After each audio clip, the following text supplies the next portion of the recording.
Kani hawalimi na washibi na wanakula na wanakunywa. Washa tutoke hapa nje tupigwe na miale ya jua, alafu tuingie kwa nyumba tukule miujiza. Nimekujia rent. Ai babe, sumsot tu aende. Unajua Jobu, hujui kuishi na watu hata kidogo. Mwezi wa kwanza na umezidi kulipa nyumba. Jobu, how? Mimi na wewe tunaweza saidiana. Tunaweza kusaidiana. Acha nikulete juice. Pacha.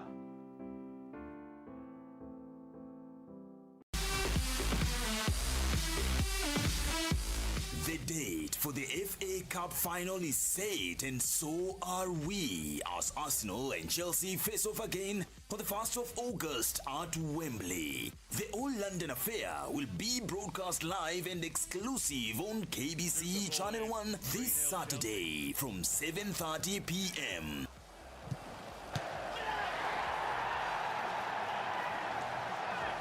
Cesar Azpilicueta again for Giroud. Oh, and it's found a way through. Heads up. It is a showdown worth your wait.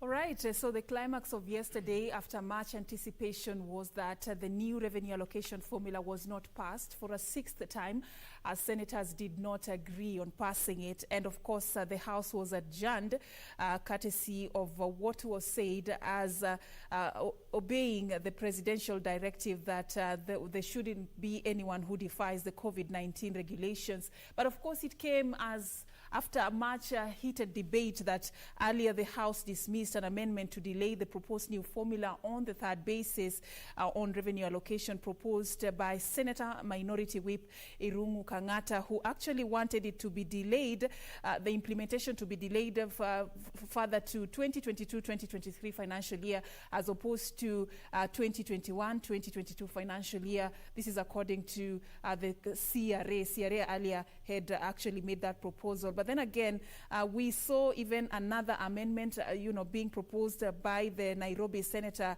Johnston Sakaja, who, among other issues, wants the current formula to remain, and of course saying that they are all in agreement that counties should not be losing any money. And he explained himself on how this and his proposal is going to work if we remain with this particular formula that we have been using, and for some time as senators going ahead having conversations and agreeing on some of the recommendations that ought to be included. But it was just a heated house, gentlemen, and I just want to get your perspective on what happened yesterday. But before that, let's hear what nominated Senator David Ole Sankok had to say moments following what happened yesterday with the failure to pass this new revenue allocation formula. This is what he said.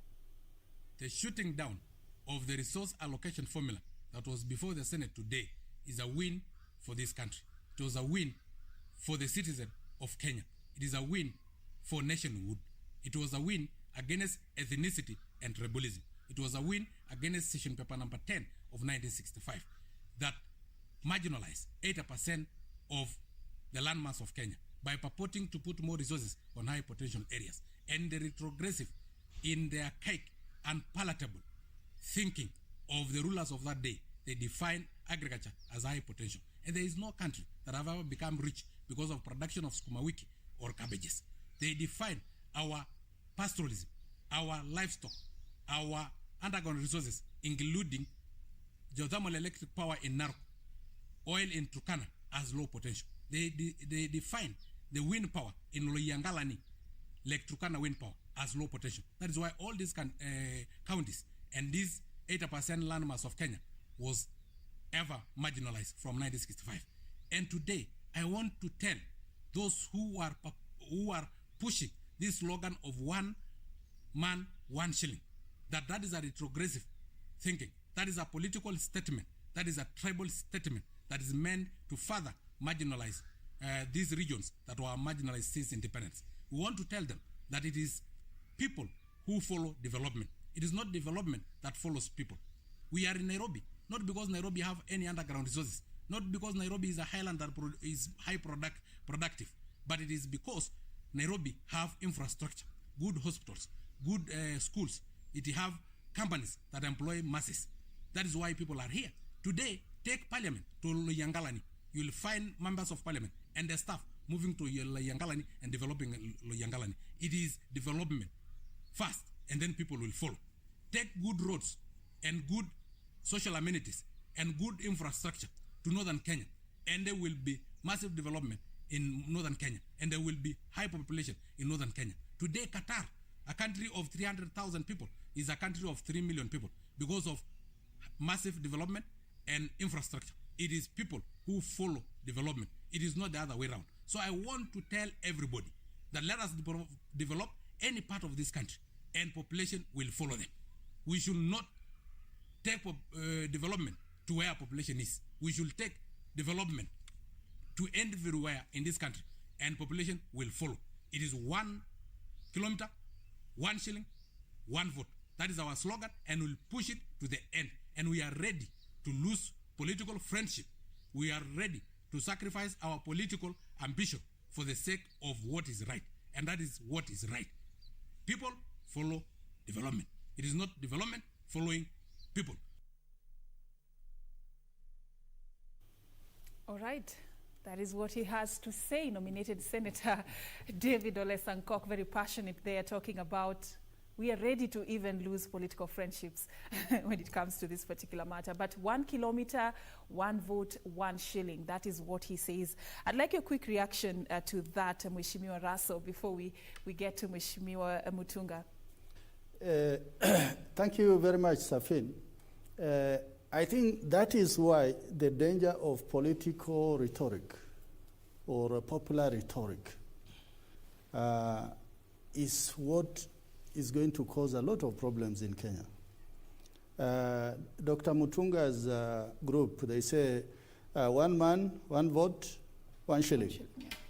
And we are saying 1 kilometer, 1 man, 1 vote. You know, it is a popular slogan as far as politics is concerned. But I think what Honorable Sankok there is saying, let us take development everywhere in Kenya. Let us not just be compounded or just boxed in by the idea of saying this is either geography or this is population.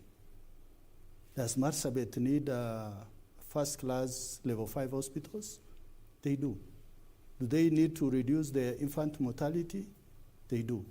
Do they need the best roads in Kenya? They do.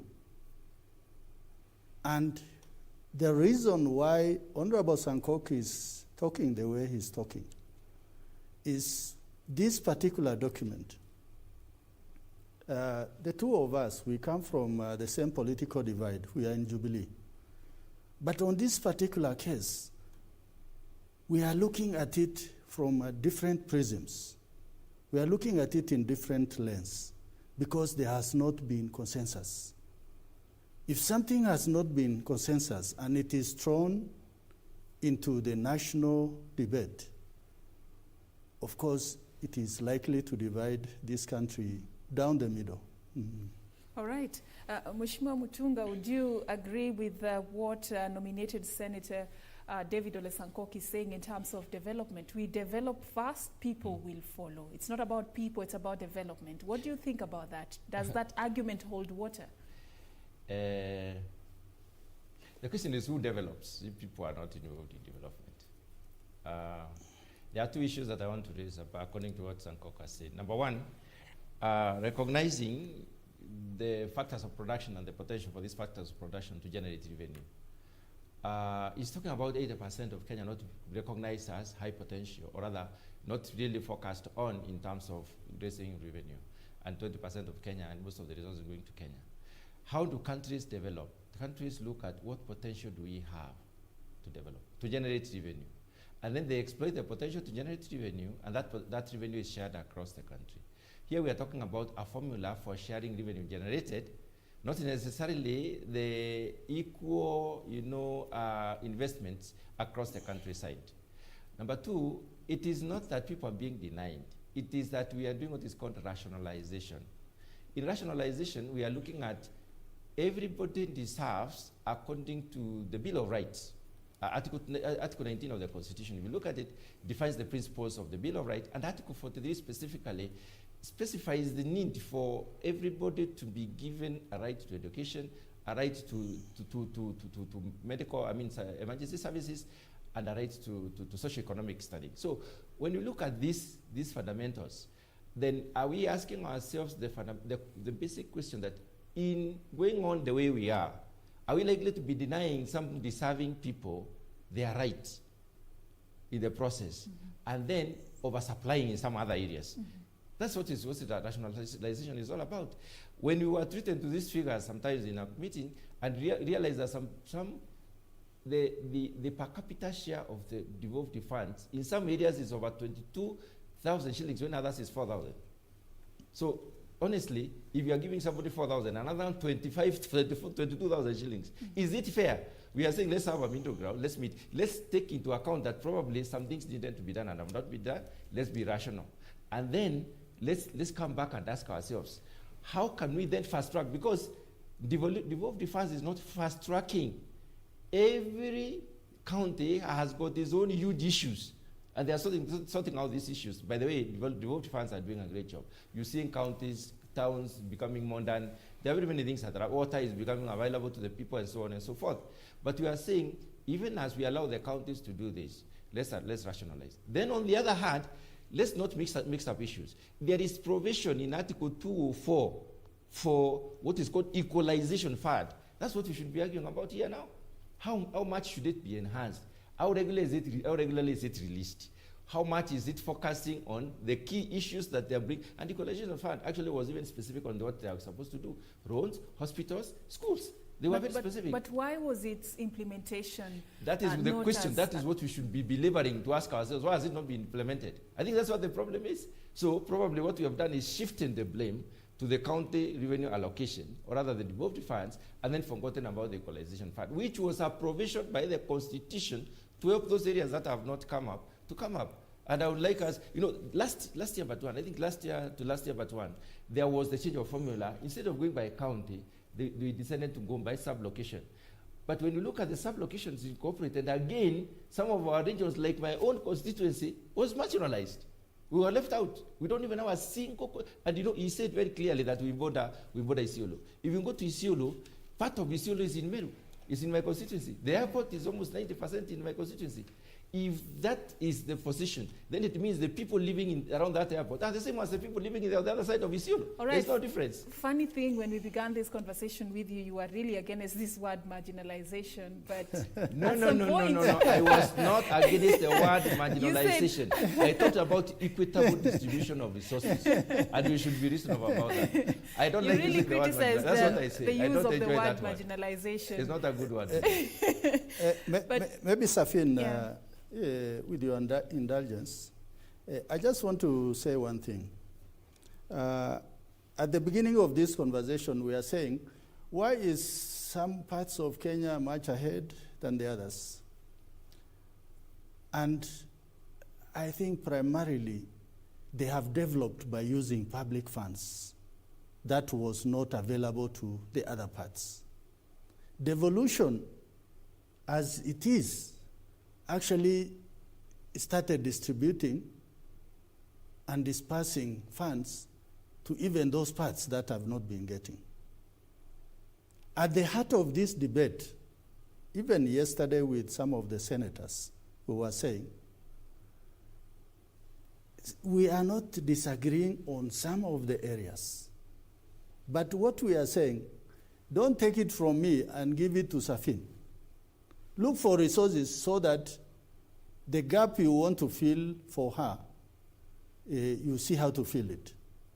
Because basically, the counties of northern Kenya and all those who are told they are going to lose millions, they have budgeted for those funds.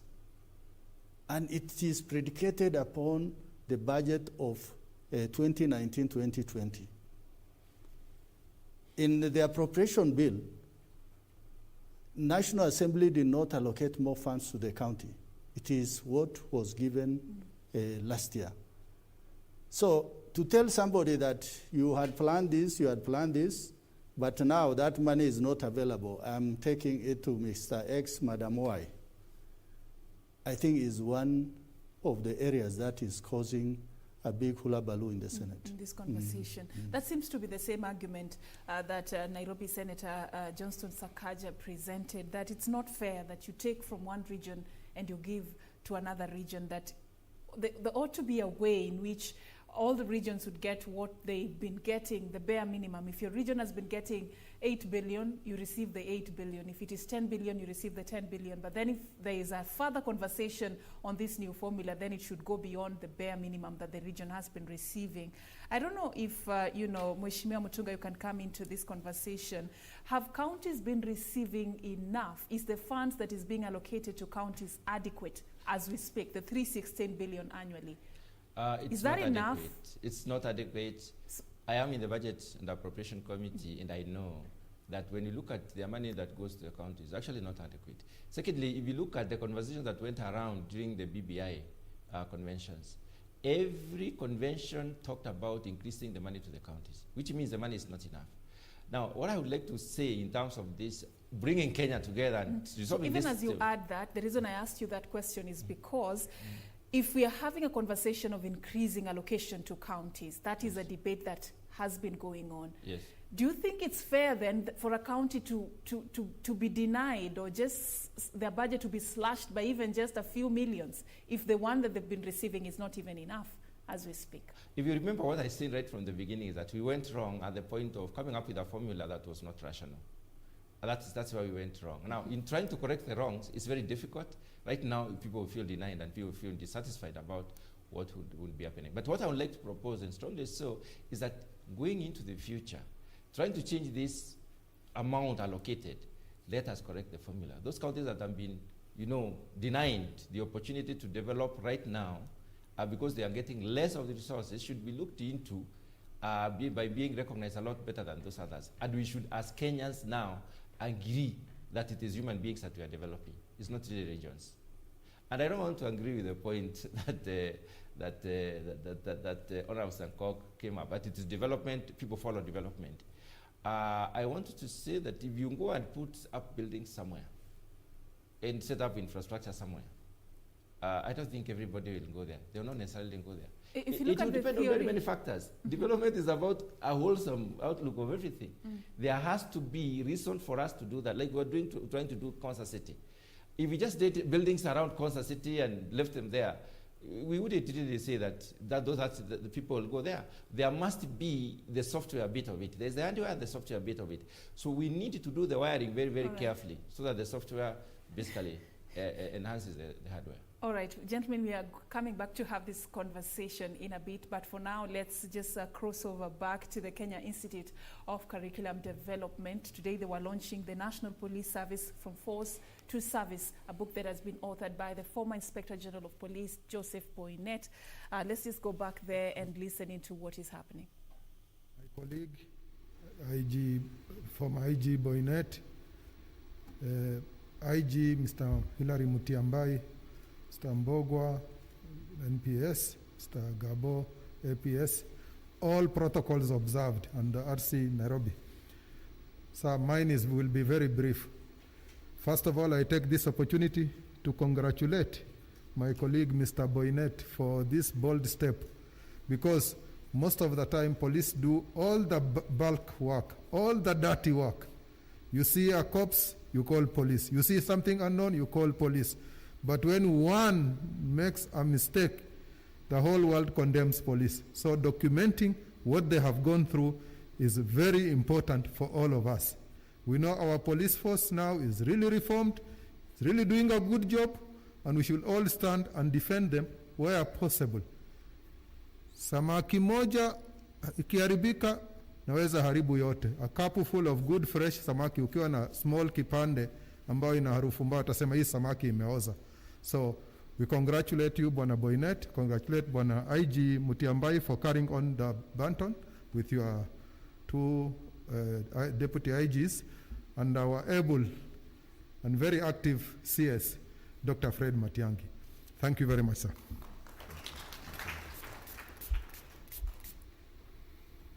Thank you very much, Mheshimiwa Dado.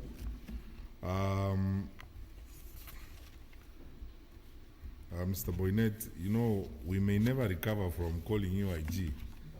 Once IG, you're always IG. But let me first of all start by saying His Excellency the President sends his congratulatory message to you upon this achievement. You know that you sent a copy of your book earlier to him, and you mentioned this to him. And so he asked me to tell you congratulations and to say publicly here about how grateful he is for the service that you rendered to our country as our second Inspector General. Secondly, I am grateful, and Mr. Boynet, I know you are a believer, and I thank the Lord for you and for many of our colleagues who have worked together. I came to this ministry just about 3 years ago, and I arrived just before an election, and so I worked with you through the difficult times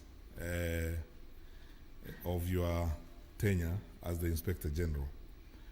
I'm very grateful, and as a citizen of this country, first of all, I start by saying thank you for the service you rendered to our nation as our Inspector General, and thank you again for honoring us with a record, an eternal record we will keep of not just the work you did, but also your perspective of how the police service should be run.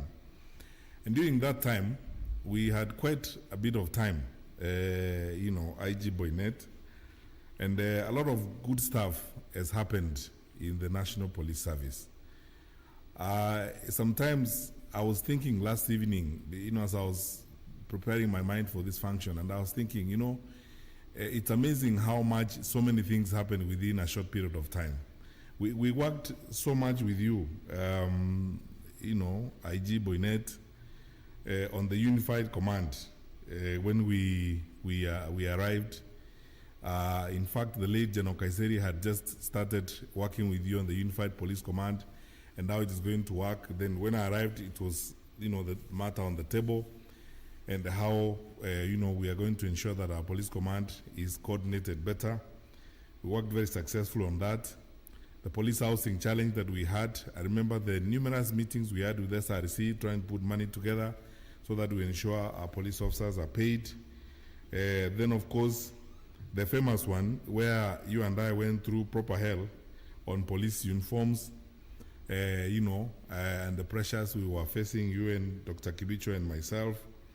Then, you know, the police equipment modernization, so that we can have better equipment and we're able to deal with, you know, the challenges we face in terrorism. You know, it's interesting, as Mheshimiwa Dado says, sometimes even members of the public don't look at big things. In a scale of time, when you look at the last 4 or 5 years, the work that Kanja and, you know, Gabo and all these special teams have been able to do in terms of dealing with the menace that is abidingly present with us in form of terrorism, and how we have changed over the period of time, together with the reorganization that the President directed and the pain it has taken to get to that point. Sometimes people think it has always been like this, and they don't remember to say, to, you know, thank the Lord for the opportunity we've had to have such men and women who are so dedicated and committed to bring about the changes that are necessary as we were. Then, of course, the reforms to the Firearm Licensing and Control Board, which again, you know, was a big menace. The guns we collected around from wrong hands, you know, the 12 or 13 people we put out of business who had been distributing guns, who had been, you know, fraudulently licensed to sell guns in the country. And how, when you look at the Firearm Licensing and Control Board has changed to this day, it's shocking. I mean, the other day, the PS and I were wondering, nobody knew ever before we started this work that we could get A from the Firearm Licensing and Control Board. And now we are getting over 40 or so million shillings every month from fees because we have the right people there. We have a reformed organization that is clean and that is doing the work that needed to be done and so on. And we worked on through this. And I remain grateful, to the Director of Intelligence, General Kameru, and General Mwatete, and the work that went into ensuring that this is sorted out.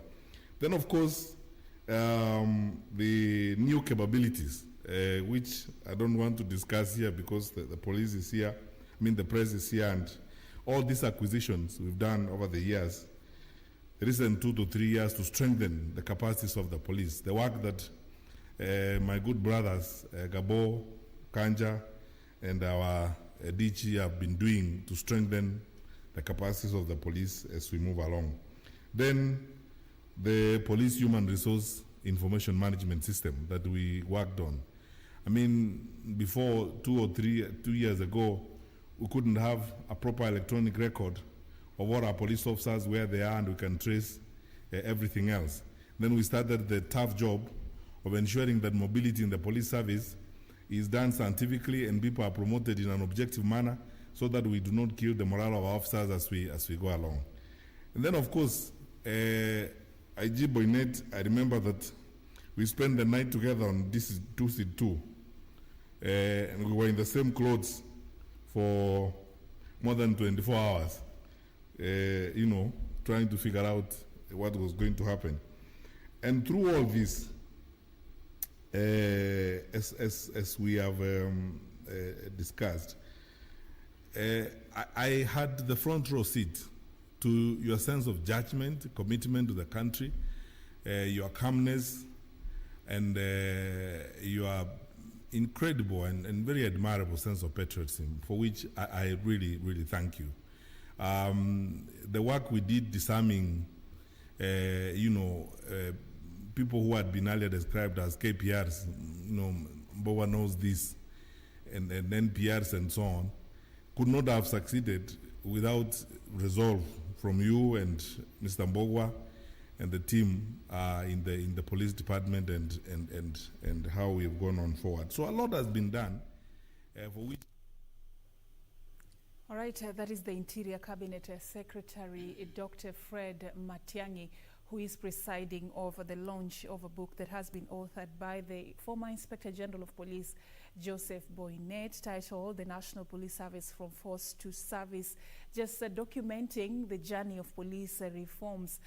Dr. Matiang'i there talking about his working relationship with the former IG since he joined the Ministry of Interior, and some of the things that the major milestones that they've been able to achieve in their working relationship. It is an event that is currently underway at the Kenya Institute of Curriculum Development. We'll be getting clear details about this particular book and what have been some of the issues that have been achieved in the National Police Service and bringing changes just to make it more effective in maintaining law and order in the country later on in our subsequent news bulletins.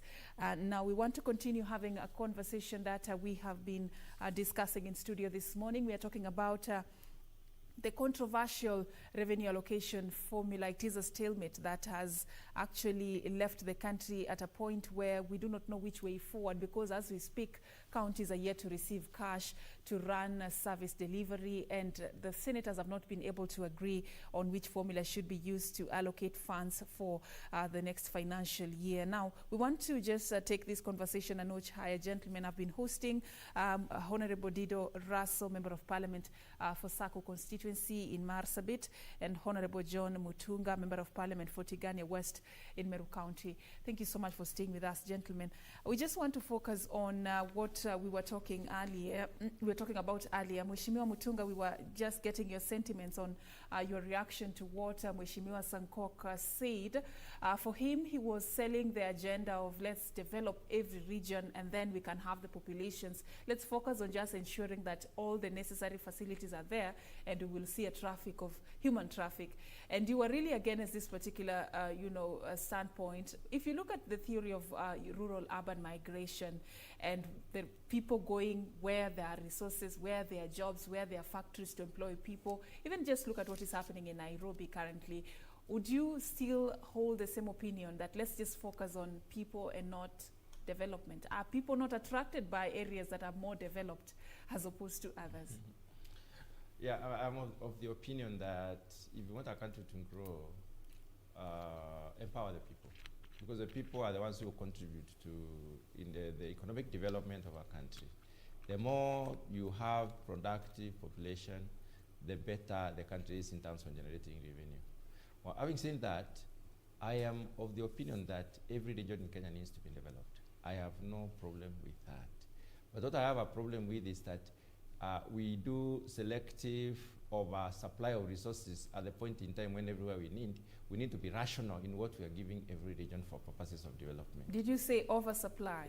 What I'm trying to say here in terms of oversupply. More than enough? I mean, we just said earlier that counties are not receiving as much as they should. No, let me tell you something. If the per capita share of revenue going to the counties is 22,000 to one county per person, and the other one is 4,000. Surely that's oversupplying one person, overfavoring one person. Let's try to rationalize. Let's try to say that we can recognize that, and there is also provision within the Constitution that has been enacted in law, and that provision comes up to back up again. Mm-hmm. So let's not overdo things in the name of trying to develop some areas in the expense until the other areas which are presumably, and I want to say in quotes, developed in quotes, we are assuming that they are developed and they are not developed. Mm-hmm. I can very clearly tell you that I have 18 kilometers of tarmac in my constituency. 17, to be very precise. Does that make me developed now? I think we need to be very fair. We need to look at the details of how are the Kenyans who are engaged in this debate looking at their areas. There's one point I also want to bring to the fore. How are we using this money when it goes out there? Is it the money, or is it the way we're using the money? Mm-hmm. When you look at the top 5 counties that have been recorded as having performed very well, and do they come from those areas? Let's be very factual here. It has to do with the human, attention of the human, with the leader, the manager of the resources, the attention of the manager of the resources that will cause development in those areas. It is not the supply of resources. Mm. How do we utilize this money? Remember, this is one of the questions I posed to my guest yesterday when we were having this conversation that came just as we were expecting that session by Senate. I just want us to talk about the politics of it because we cannot ignore that part of the conversation. Yesterday, for a 6th time, senators are still not agreeing, and there was the fear of outside influence in the decision that will be arrived at. Are these concerns that you'd relate with? I'd start with you, Mheshimiwa Russell. Could politics be part of this particular process? I think maybe before I respond directly to what you're asking, I just want to say a bit on what my brother here is saying. When devolution started, per se in 2013, when the first batch of governors were elected, it was as if all the counties were running from 100 meters. But that was not the reality in Kenya. Some counties had already made major progress. And I want to compare Isiolo, Marsabit, and Meru. How many teacher training colleges do they have in Meru? Because most of youngsters from my constituency or larger Marsabit, that is where they go for teacher training college. They have medical training college that was there since the 70s. Today you tell me that what do people in Marsabit do with the money? Actually, they are doing the very basic that should have done 50 years ago into independence. So in terms of politics, I think one thing we need to understand, and we need to agree, is that Kenya is a unitary state. Whether I come from Marsabit, from Lamu, from Meru to Kajiado, we belong to one nation.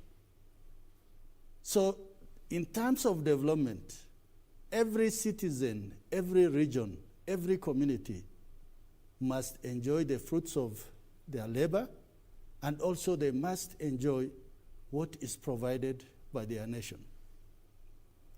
Secondly, the idea of parties or people telling others that if you don't pass this formula, there'll be no BBI. Then I think we begin to ask ourselves a lot of questions. What is the relationship between BBI and this formula? We are beginning to actually sit back and begin to ask ourselves questions that hitherto are not there. Because we are reading a very strange motive. Because when the majority whip in the Senate, who is one of our leaders in Jubilee, telling us that if this formula does not pass, then BBI does not pass, then he has to tell this nation that what is he talking about? All right. Yeah. And these same questions are what Kenyans are asking themselves. Mheshimiwa Mutuka, do you read the same malice when it comes to this? I mean, is the delay deliberate for some political interest to be served fast? Because 6 times really, and talking about matters BBI and threats about, handshake relationships being at a risk. I mean, is it even something we should be focusing on a matter as serious as revenue allocation? Madam Safir, I would like to dispute the fact that politics is deep within. I would like to say that then the conversations within Senate have to do with gaining and losing, and a lot more on who gains and who loses. I would like also to say that the formula that has been used to bring senators to speed, to be able to handle this activity, has not been quite right. What about these political side issues we are hearing? You cannot threaten people when you need them to support you. You lobby. When it comes to lobbying, they need to understand why you are making this proposal. So that I consider to be very wrong. Number 3, we all do not know, unless maybe Mheshimiwa Kangata knows, what is in BBI. So we don't know whether it is benefiting those people again more. Is BBI actually supposed to benefit them more? Are we telling Kenyans that we are in for a surprise again? Dr. Mutunga, you do not know what is contained in the BBI? We don't know the final version of BBI. Did not Honestly, read the there has been so many conversations, there have been so many proposals. We don't know what has been taken and what has not been taken. So when we see the BBI, we will be able to know that if we don't go this direction, probably we will not benefit from the BBI. But BBI, to me, is building bridges, it's harmonization, bringing Kenyans together. And bringing Kenyans together to grow and develop together, to be partners in development. I want to dispute one fact. We must not have institutions everywhere so that we can call ourselves developed. People can move from Kenya to US for studies, not because they do not have universities here. I want also to say that, like, for instance, my brother has mentioned about teachers training colleges. There is only one teachers training college in Meru. There is only one MTC in Meru, which has been there for a long time. Another one has just come in recently. We are now looking at building more MTCs because of the demand for maybe the medical staff. But this is an open issue which probably could have been debated. I think we should go back to the beginning. Why were those regions left the way they were? And to the point of Honorable Sankok, were they actually told there is nothing we can do for you? Were they not having members of parliament even then? I think it all very much depends on how did we register our issues at the national government then? How much of importance did we register then? Now that the devolution came and is evening out, that Kenyans have already realized there's a problem of, leaving some regions behind. We have come up with this devolution and it is helping. Let us not look at it in terms of how much of sorting out do we need to do before we can develop, but let us see what is important for us to do so that it may be recognized. I don't want to buy the version that we are the different stages, so some people are moved faster than others. Look at Makueni, it was created the other day, and it's always flagged out as one of those who have performed very well.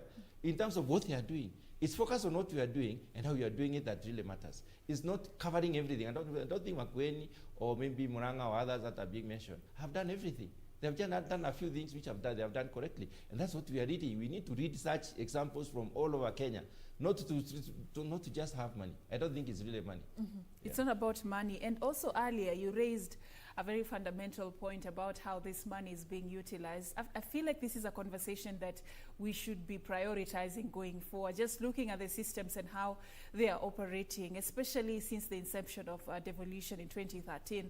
I feel like there is a lot of issues that still need to be fine-tuned when it comes to spending of public funds.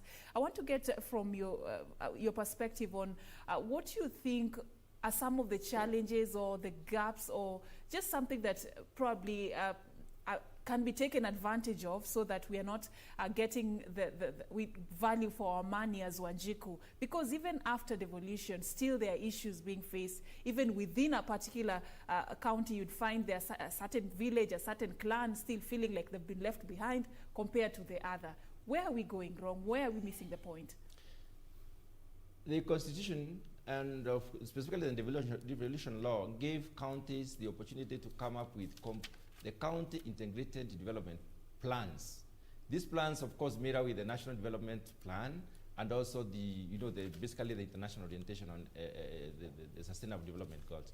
Now, when you look at the counties, they need to come up with the priorities that touch on the livelihoods of their people, because what matters really is how much of the amenities are you providing for the humans to feel that they are taken care of and they are able, not really to feel, for the humans to have an opportunity to contribute to development, because we need to enable people to contribute to development. And that is what we should, so that we can generate more revenue and then, even turn over development at a faster rate. Maybe there may be some misallocation of, misprioritization. That is one thing that needs to be looked at. How were the priorities, identified and provided?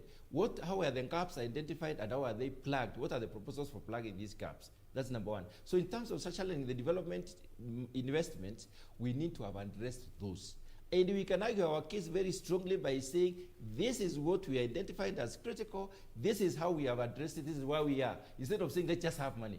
I think those are the conversations we should actually be having. Mm-hmm. And even those counties could even have more, and others less. Mm-hmm. Maybe if we look at that Human Development Index, probably we should be able to be talking a lot more, communicating to each other a lot more. Right. Let's see what opportunities we have elsewhere that can benefit our own people, and how much are we participating in those opportunities. Because there's no one in Kenya who is barred from accessing the best education from the best institution in this country. We can access from everywhere. So whether the institution is in Meru or it is in Marsabit or it's in Wajir, it really doesn't matter. What matters is, do we have opportunities to access? And then when we have to build ours, let us build ours in view of the demand that there is, and also the possibilities that it will be utilizable in view of the challenges that we may have. My brother brought challenges of insecurity and others. So we also need to see how much have we invested in reducing some of these things, especially when it comes to those areas. Mm-hmm. And I'm not saying that all ASAL areas have insecurity. I'm saying some. In others, we need to also identify what exactly do we have as the productive resources that we put to the fore to generate revenue. Because what is really important at the end of the day is how much revenue are we generating, so that we may be able to say that we can develop an area, because we will not permanently and forever depend on the national government. At the end of the day, we shall be supporting the national government. Mm-hmm. Yes.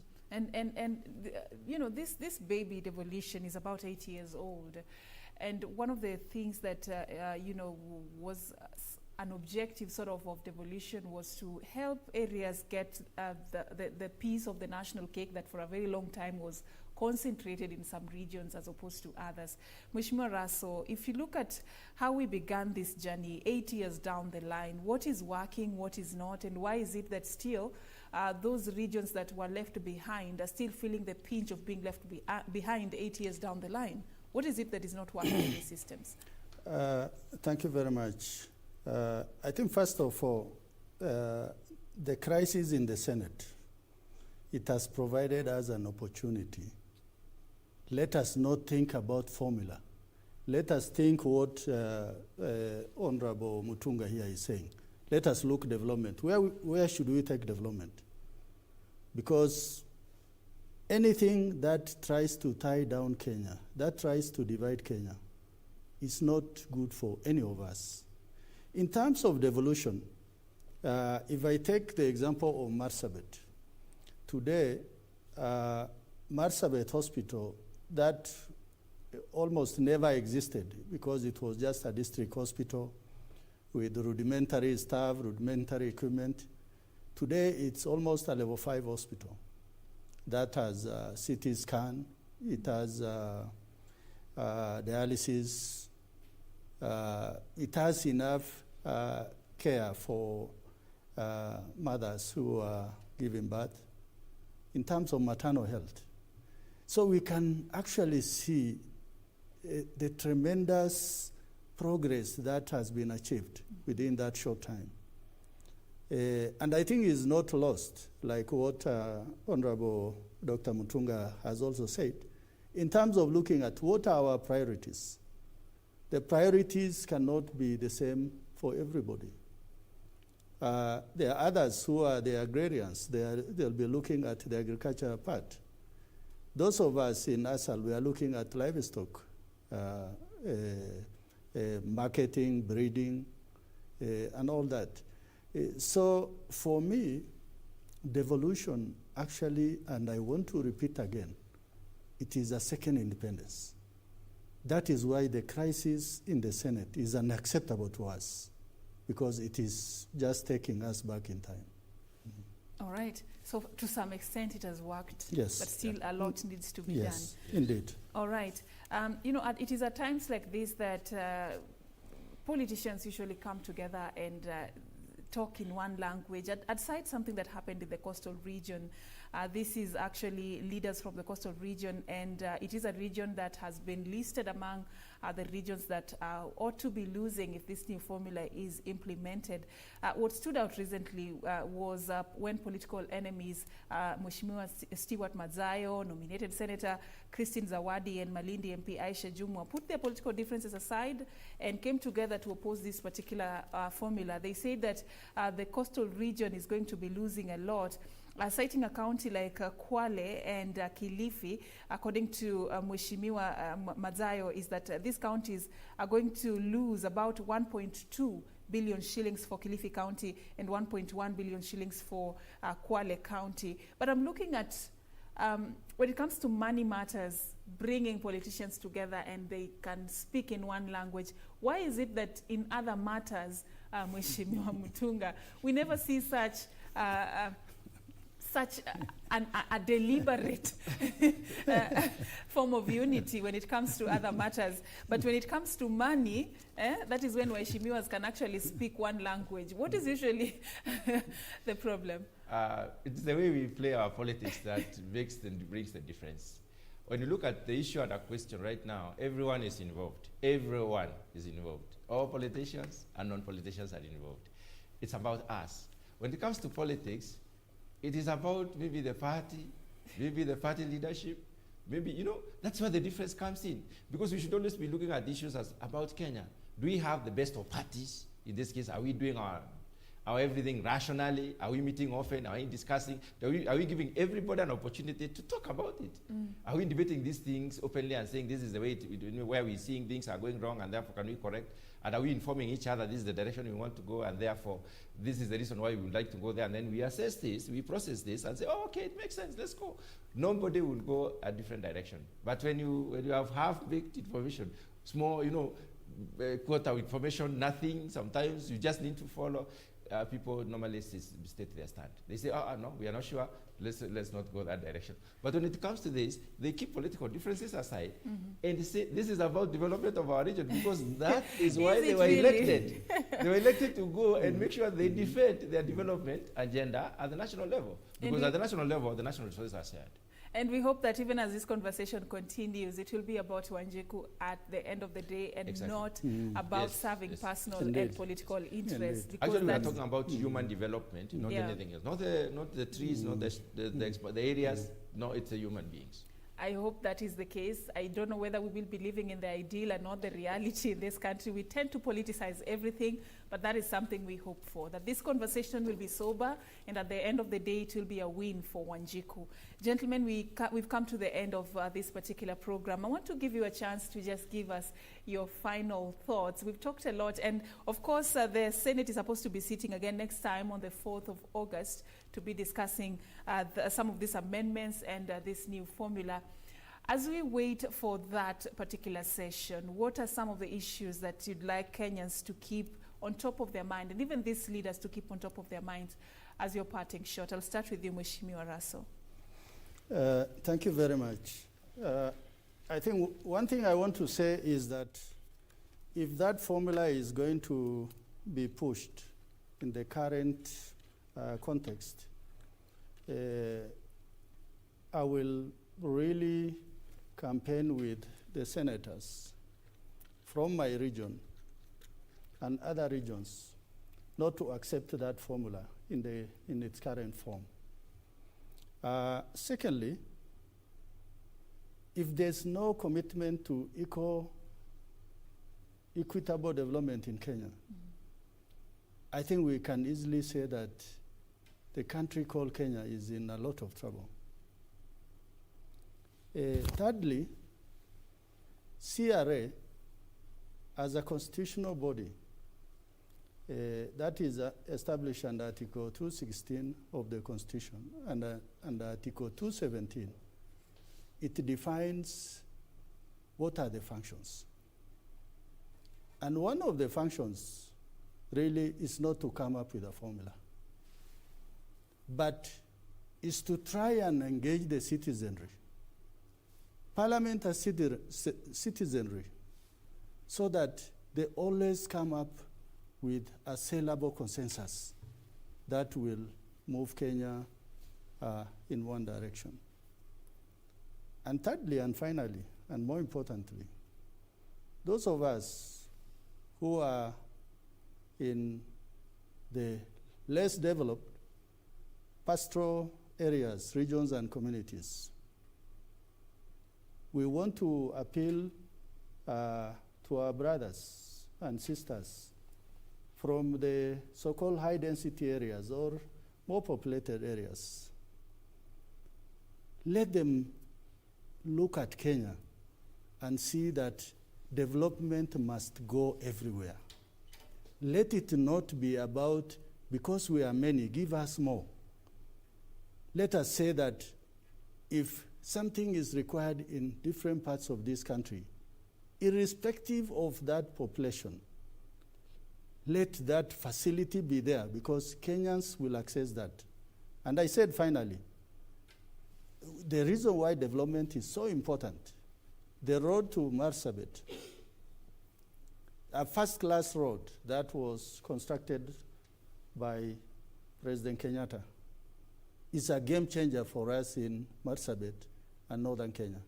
That today we are able to access all the way into Ethiopia, and a journey of almost a week from Moyale to Nairobi has been reduced to just about 10 hours. That is how development is a game changer. That is how important infrastructure is.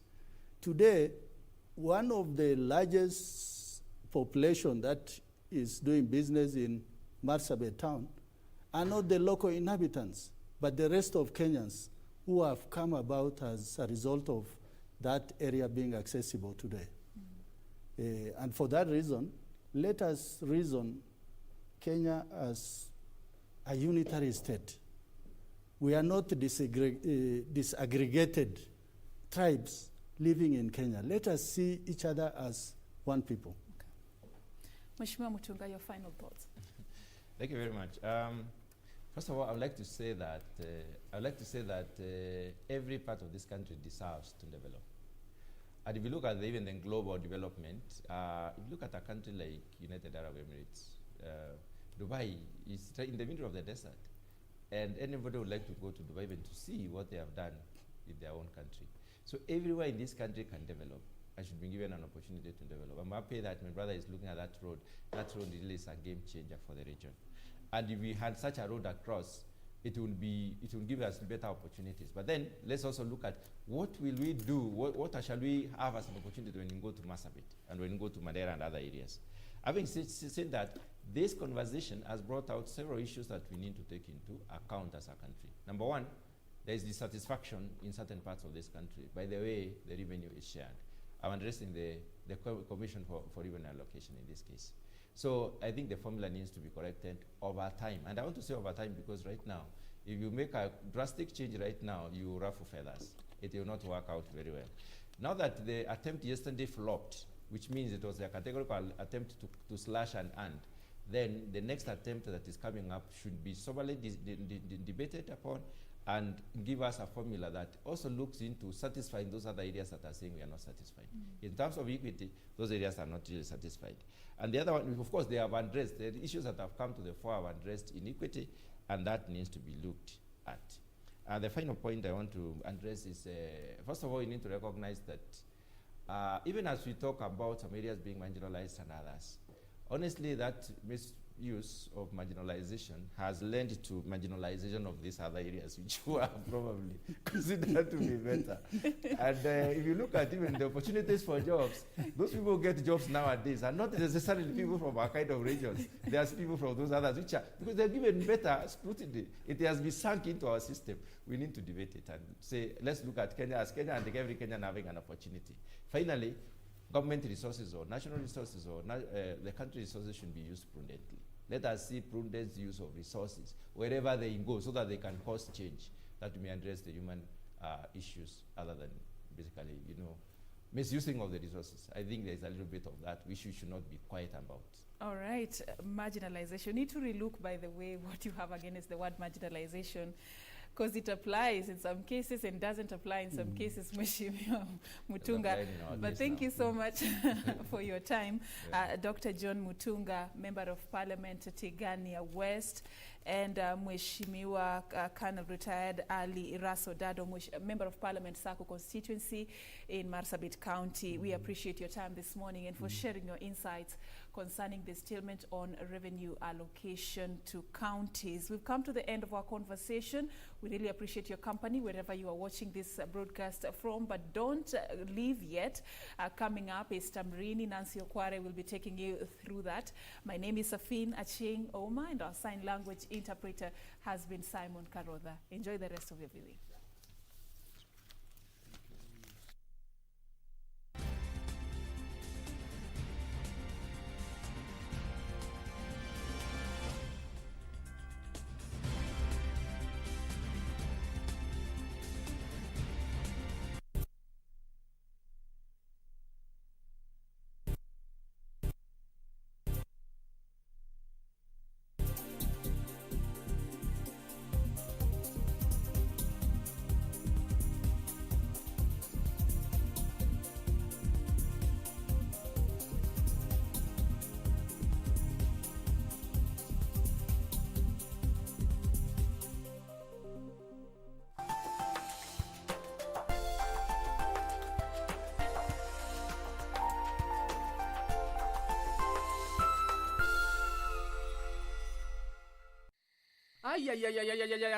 Gaki, wawezaje unituangia simu saa hii Gaki? Saa zile tu nimewekelea matoke yangu kwa meza. Niko tayari kukula, wewe ukikula kwako mimi ukusumbua. Gaki, hii simu sisiki yake ya nani? Mimi ukusumbua ukikula kwako. Basi wewe ngoja nimalize matoke yangu tena utanituangia. Kupata matoke, bonyeza *811 *965#. Bonyeza *811 *965#. It would be so great had my father loved you as much as the emperor loves Queen Dharma. So I have sent a soldier to Champa Nagari to bring that man here. Great Emperor Chandragupta's son, Emperor Bindusar, had married a girl of the Brahmin caste, whose name is... On the next episode of Corner. I thought you were preparing to fight me over our money. You are not yourself right now. He stole my idea, the gym's lifeline. That man is so arrogant, he pretended not to know what that was about. Let me come in as an investor. Think about it. You tell me what is going on. Start talking. Ama Bobo anataka vita na mimi, I will give him a fight. The only coward in this room is you. Do you not respect your coach? Why should he spend all day waiting for you? Not good enough. Sijaribu tena kumfanyia hivyo. manake utauona upande wangu mwingine ambao hautaupenda.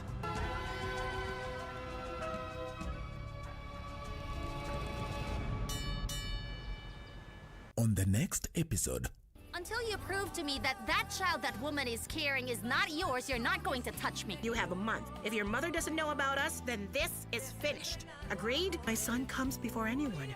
If you can't understand that, I'm very sorry, but I can't stay like this with you. Did you hear that Juana's son is still working at the car repair shop?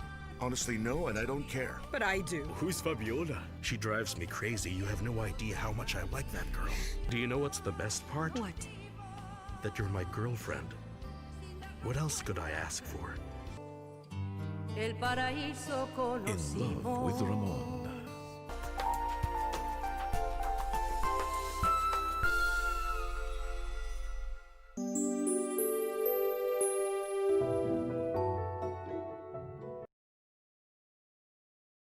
Every year, Northern Nomadic Disability Organization has had activities lined up as a way of creating disability awareness in the pastoralist community. Unfortunately, things are no longer the same with COVID-19 in the picture. He has been forced to find alternative ways to continue communicating and serving his community in the face of coronavirus. Alikuanga mzima, alikuanga anajifanyia kazi, alikuanga anajitegemea na watoto wake. Sijui ugonjwa ilitokanga wapi. Inamuomba sasa ni mimi namsaidia kila kitu, chakula, nyumba, mpaka mtoto wake ni mimi. Friendly, abled, different.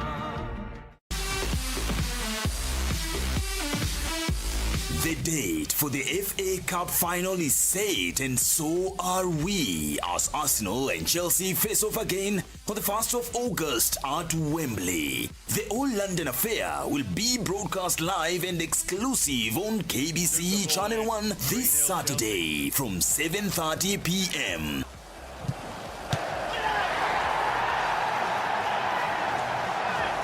Cesar Azpilicueta again for Giroud. Oh, and it's found a way through. Heads up. It is a showdown worth your wait.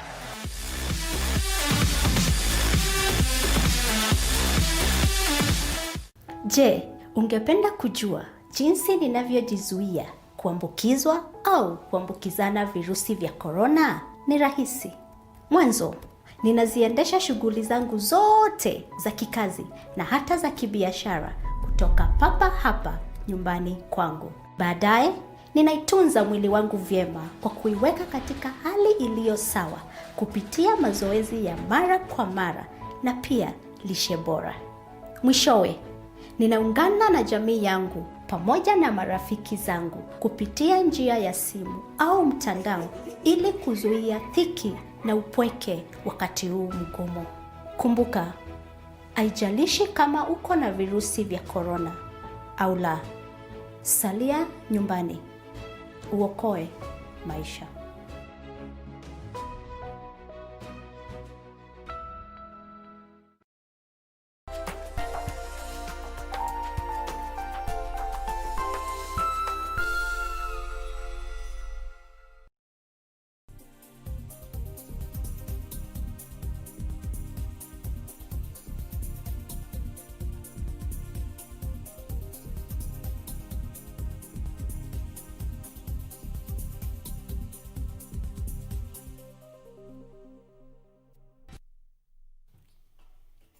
Na mtazamaji, hujambo popote pale ulipo, karibu sana kwenye tamrini ya Channel 1.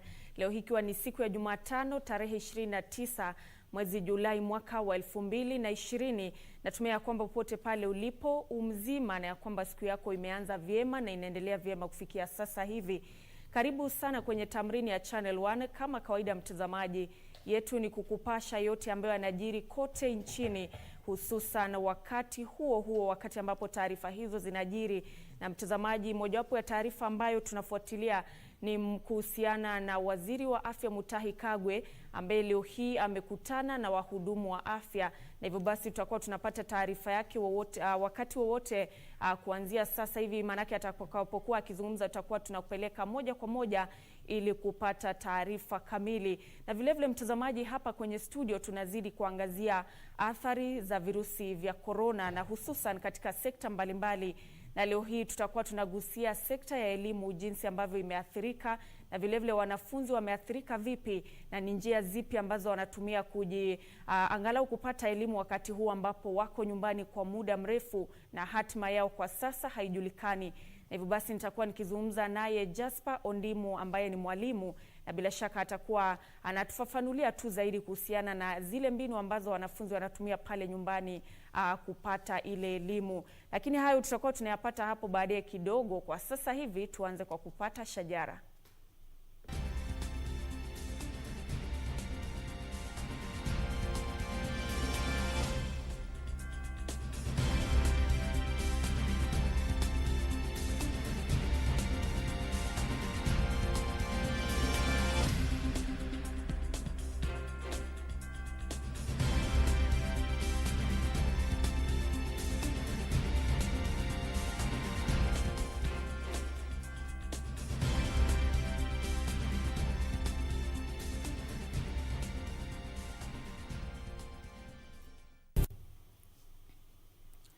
Na karibu sana mtazamaji, naitwa Nancy Okware na mfasiri wa lugha ishara ni Susan Thuku, kunradhi ni Lucy Mwaura. Na bila shaka ikiwa na maoni yoyote na mapendekezo kuhusiana na taarifa ambazo tunakuwasilishia leo hii, basi kumbuka kuwasiliana nasi kupitia kwenye mtandao wa kijamii kwenye Twitter @KBC Channel 1 @Nancy Okware, na vile vile pale kwenye mtandao wa Facebook KBC Channel 1 News na Nancy Okware. Bila shaka mtazamaji, kama nilivyokujuza ni kwamba mada yetu leo ni kuhusiana na yale masomo ya pale nyumbani, ambapo baada ya janga la virusi vya corona wanafunzi wamelazimika kusalia nyumbani kwa muda mrefu, na hivyo basi wanatumia mbinu mbadala ya kupata elimu, angalau ikiwa utafika wakati ambapo watarejea pale shuleni wawe wamejipanga vyema na wawe bado wanakumbuka baadhi ya yale masuala ambayo walikuwa wameyasoma. Na hivyo basi ni mfumo ambao umekuwa na changamoto zake, na ningependa wewe mtazamaji utupe tu maoni yako kuhusiana na hali ilivyo humu nchini, kuhusiana na masomo ya nyumbani, changamoto ambazo unakumbana nazo ama wale watoto wanakumbana nazo, na ni kipi ama msaada upi ambao pengine serikali ikiutoa zaidi basi watoto zaidi watanufaika. Na basi tukisubiri mchango wako kupitia kwenye mitandao ya kijamii, bila shaka kwenye studio nitakuwa nazungumza naye Jasper Ondimu ambaye ni mwalimu. Karibu sana Bwana Jasper kwenye studio zetu leo hii. Ni furaha yangu kukutana nawe kwa mara nyingine. Asante, nashukuru. Nimefurahi nimefika studioni leo hii. Na kuna jirani yangu pale nyumbani, acha nianze kwa kulipa deni. Anaitwa Mohamed Ali. Anasema kwamba wanafuatilia taarifa zako sana, na kanambia nikupe salamu, natumai umezipokea. Naam, bila shaka nimezipokea. Asante kwa kuzifikisha. Naam. Alafu pia kabla kwanza kipindi chetu cha leo, ningependa kutuma risala zangu za rambirambi. Ulimwengu wa Kiswahili umempoteza bingwa fulani, alikuwa anaitwa Abdalla Mwasimba. Sijui kama unamfahamu. Alikuwa ni mshairi mwenye tajriba ya hali ya juu. Natumai aliwahi kufanya kazi hapa KBC akiwa analeta kipindi cha maigizo mbalimbali. Kwa hivyo alikuwa ni mzee ambaye alikuwa anagani mashairi kwa utaalamu wa hali ya juu, na ameweza kutangulia mbele za haki leo hii. Tunaomba Mwenyezi Mungu amrehemu. Na bila shaka manake ni pigo kubwa. Nimetazama pale kwenye mitandao ya kijamii wananchi hususan wale wapenzi wa lugha ya Kiswahili wakituma risala zao za rambirambi. Kumbuka ya kwamba haya yanajiri tu muda mfupi baada ya mwenzetu Ken Walibora kuaga. Hivyo basi kumaanisha kwamba ni pigo kubwa katika upande wa Kiswahili. Na tunatumai ya kwamba wewe kama mshairi kuna yale ambayo mnafanya angalau kujaribu kuziba ule ufa ambao unasalia. Na bila shaka wajua, kadri muda unavyokwenda inafaa pia sisi vijana tuamkie, kwa sababu wajua muda unavozidi kuyoyoma ni kwamba hawa pia nao wanaondoka kwenye jukwaa. Kwa hivyo ipo haja yetu vijana kuweza kuamkia na kuja kuchangia. Ndio maana huwa anachangia sana masuala ya elimu. Wajua kuna wale wazee wetu ambao wamekuwa wakichangia masuala ya elimu, sasa hivi wanastaafu, wanaondoka, na ipo haja yetu sisi ambao sasa tunapokezwa mikoba kuweza kujitokeza na kuendeleza yale ambao walikuwa wanafanya. Naam. na pengine kama Mswahili na vile vile mtunzi wa ushairi na vile vile mwalimu, unaona ya kwamba kizazi kile ambacho kiko sasa hivi kinakumbatia lile jukumu kwa njia inayostahili? Unaona ya kwamba tunayo matumaini katika siku za usoni ukitazama kizazi cha sasa hivi? Naweza nikasema kwa kweli unaweza ukawa mdahalo, kwa sababu wengi wanaosoma yale mashairi ya siku hizi utapata kwamba si kama yale ya zamani. Ungekutana na mzee Abdalla Mwasimba kuganie shairi, ungefurahi, ungehisi utamu wa lugha, lakini siku hizi kuna baadhi ambao wataandika insha wakasema ni shairi. Kwa hivyo viwango huenda vimeshuka sana. Hata ukiangalia baadhi ya magazeti nchini ambayo zamani yalikuwa yakichapisha mashairi, kwa mfano Taifa Leo, siku hizi ukiangalia mashairi ambayo yanaandikwa kule, kwa kweli mengine yanatoa moyo. Kwa hivyo ipo changamoto kwamba hawa ambao ni malenga wanaoibuka, japo mimi si malenga, mimi ni mchambuzi tu, wale ambao wanaandika mashairi, ipo haja ya kuweza kuiga Abdalla Mwasimba. Wanaweza wakatazama hata jinsi alivyokuwa akigani mashairi kwenye YouTube, yupo pale kwa ajili ya kumwenzi na kumheshimu huyu mzee wetu ambaye amekwenda mbele zake. Na bila shaka tunaangalia kizazi cha sasa hivi, na ningependa tu pengine kauli yako kuhusiana na unapotazama si ushairi tu, hata nyimbo zenyewe, manake ni kama ni ushairi vile vile, wanapitisha ujumbe fulani, lakini unapotazama na kusikiza nyimbo za kisasa ni kwamba kunazo zile ambazo zina ujumbe, lakini nyimbo nyingine ni kwamba zinapotosha. Je, ni kwamba hawa waimbaji na vile vile watunzi wa shairi hawasomi kutoka kwa wale ambao wamekuwepo, ama ni kwamba wanasoma lakini hawataki kusoma? Na nishawahi kusikia watu ambao wanasema nyimbo za siku hizi hazina ujumbe wote, hazina maana. Nadhani ni mapito ya wakati. Kwa mfano mtu hawezi ukatarajia mtu akaanza kuimba wimbo kama Franco. Unajua Franco kilikuwa kipindi chake, na siku hizi vijana wataimba muziki ya kufoka. Ni kizazi hiki. Kwa hivyo kwa kweli ukisikiza hizo nyimbo huwa zina ujumbe. Nadhani sisi wenyewe kwamba baadhi ya watu ambao labda umri wao umekwenda kidogo hizo wakaona ule ujumbe, lakini ujumbe upo na ndio sanaa ya kisasa. Kwa hivyo sidhani kwamba tunatarajia waanze kuimba kama kina Madilu, kina Franco, kina Tabule. Kwa hivyo ni mapito ya wakati, na njia ya kisasa ya kuwasilisha nyimbo ndio hiyo, na vijana wameikumbatia. Kwa hivyo waendelee, sidhani kuna tatizo lolote. Na bila shaka ni mjadala mkubwa, manake kuna wale ambao wanauenzi ule mziki wa aina ya kitambo, lakini kuna wale ambao wanapoona kizazi cha sasa hivi lakini vijana wanayopenda sasa hivi ni hii inayojulikana kama gengeton, ilhali wazee wana mambo mengine upande ule. Ni mjadala, na bila shaka ni swala ambalo tunatumai ya kwamba muziki utazidi kuenziwa humu nchini. Na tukisalia kwenye mada ya leo hii ambapo tunazungumza kuhusiana na athari za janga la virusi vya corona, hususan katika sekta ya elimu. Wengi baada ya virusi vya corona kutambulika humu nchini, ni kwamba ndiposa wengi wakasikia kuhusu masomo ya nyumbani yakakumbatiwa kwa uzaidi. Hebu tueleze kwanza kabisa chanzo kilikuwepo cha masomo ya pale nyumbani kabla ya hata janga la virusi vya corona. Kwa kweli hilo ni swali zuri kabisa, kwa sababu hili janga la corona limeweza kubainisha ama kudhihirisha mapungufu makubwa ambayo yamekuwa katika sekta ya elimu. Sasa mada ambayo tuzungumzie leo niyo mada ya homeschooling. Sasa homeschooling ni tofauti na schooling at home. Kila ambacho kinaendelea sasa hivi ni schooling at home, kwamba labda shule walimu wanaketi pengine nyumbani kwao ama shuleni, alafu wanafunza kupitia kwa mtandao kwa kutumia tarakilishi. Lakini tunapozungumzia homeschooling sasa, hapa ni pale ambapo mzazi, tuchukulie kwamba mimi Jasper tuseme nimeoa, alafu nina watoto wawili, kisha nikaketi na yule mke wangu tukakubaliana kwamba wewe mke wangu utakwenda kazini, kazi yako itakuwa ni kufunza hawa watoto. Mimi nitakuwa nafanya kazi, nitakuwa nikiweza kukidhi mahitaji, lakini wewe kazi yako itakuwa ni kufunza watoto. Yule mama ama sisi wawili sasa ambao tumeoana, tutaangalia ni mtalaa gani tunataka, na kuna mitalaa mingi. Kuna ule mtalaa wa 844 844. Kuna mwingine ambao unapendwa sana na wengi, unaitwa Accelerated Christian Education. Ni mtalaa wa Kimarekani na wazazi wengi zaidi wanafanya huo mtalaa. Kuna ile ya IGCSE.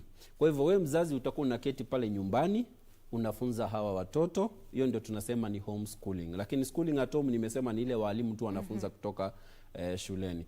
Na tungekuwa na hii homeschooling sasa hivi, nadhani huenda tungekuwa tunapunguza haya mapungufu ambayo yamejitokeza katika sekta ya elimu, kwa sababu kuna baadhi ya wazazi ambao wamekuwa wakiendelea na hii homeschooling ambao sasa hivi haoni athari kubwa kwa sababu masomo yanaendelea. Kwa hivyo ndio tofauti ya schooling at home na homeschooling.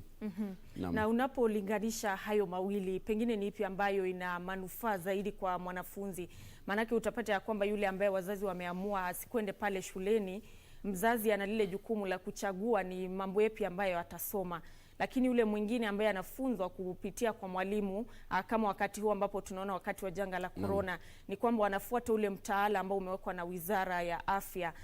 Je, ni ipi ambayo ina manufaa hususan katika siku za usoni wanapokwenda kutafuta ajira, ingawa sasa hivi tunataka kukumbatia zile skills badala tu ya kutegemea kwamba uajiriwe? Zote zina manufaa, lakini nategemea wewe mzazi unalenga nini haswa. Tunapozungumzia homeschooling, hapa ni pale ambapo mzazi umeamua, unasema unataka huyu mtoto wako awe na mbinu mbalimbali. Kwa mfano unaweza kumfunza yule mtoto mambo ya uvumilivu, mambo ya kufanya utafiti, kwa sababu utafiti umeonyesha kwamba hawa watoto hasa ambao wanasomea nyumbani hata wana uelewa mkubwa, pia wana ile tunasema ni high self esteem, wana mbinu mbalimbali. Kwa hivyo ikiwa wewe ni mzazi unalenga kumlea yule mtoto jinsi unavyotaka, kwa sababu unapompeleka shuleni pale wewe labda hujui hata kile kinachoendelea kule, lakini mtoto unapomfunza pale nyumbani unahakikisha kwamba umemlea jinsi ambavyo unavyotaka. Na kuna wanafunzi wengi tu ambao wamefanya hii homeschooling ambao wameingia katika vyuo vikuu mbalimbali, na imedhihirika kwamba hawa wanafunzi ikilinganisha na wengine wamepevuka zaidi, kwa sababu mzazi alikuwa pale anamfunza. Na pia kuna swala la talanta. Kwa mfano katika hiyo homeschooling, tuchukulia masomo yataisha kule yataisha saa 6. Saa 8 itakuwa sasa labda ni kucheza gitaa, kucheza violin, michezo mbalimbali. Sasa mtoto atakapokuwa amemaliza au mfumo, atakuwa ni ile tunasema kwa Kiingereza all rounded. Kwa hivyo ikiwa wewe ni mzazi na kwa Kiingereza tunasema there are some values you hold dear to and you want to impose these skills and values to your kids, and you want to do it by yourself, then that is the best way to go. Naam, bila shaka ni mjadala mzuri pale, manake tutakuwa tunazungumza kuhusiana na hayo na tufahamu ikiwa hiyo ndio ndoto ambayo kila mmoja anastahili kuwa nayo. Manake sasa hivi kuna janga, masomo ya kawaida yameathirika, lakini kuna wale ambao wazazi waliamua wasomee pale nyumbani kuanzia kitambo na sasa hivi hawajaathirika. Tutakuwa tunazungumza kuhusiana na hayo baada ya muda usiokuwa mrefu, lakini kwa sasa hivi mtazamaji, ningependa tuchukue pumziko fupi kisha tutarejea na mengi zaidi.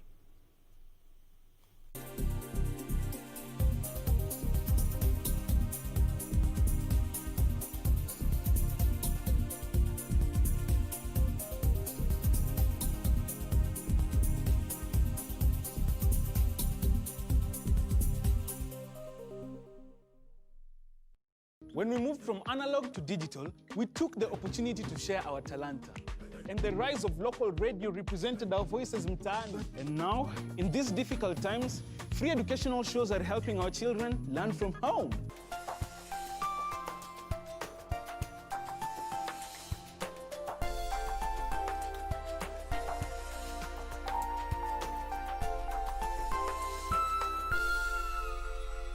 And new ICT and educational platforms are going to make sure that no one is left behind. Mawasiliano kwetu, nguvu kwako. The Communications Authority of Kenya. Opening your world. The date for the FA Cup final is set, and so are we, as Arsenal and Chelsea face off again on the 1st of August at Wembley. The All-London affair will be broadcast live and exclusive on KBC Channel 1 this Saturday from 7:30 p.m.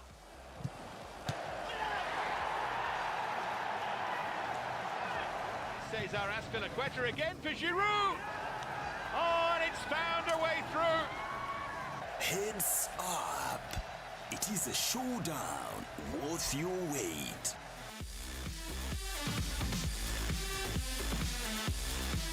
This weekend on KBC Channel 1. Kwa sababu yeye ana pesa, amekuja kuwanyanyasa nyinyi. Jambo hilo nitalisimamia mpaka dakika ya mwisho. Safari hii ndio mwisho. Mimi mwenyewe nitafanya mambo yangu, nimtengeze ende rehab moja kwa moja. Mama ndo nguzo. Bila mama hakuna nchi, bila mama hakuna boma. Wamama hoye! Nani atanilinda mimi? Dai. Maanishi nikifungua ofisi yangu sitafanya kazi zako. Sasa hizi tutafanya nini? Wajua wakati wa siasa, Suleiman. Kila mmoja atakuja hapa saa hizi, alafu tumepelewa juzi.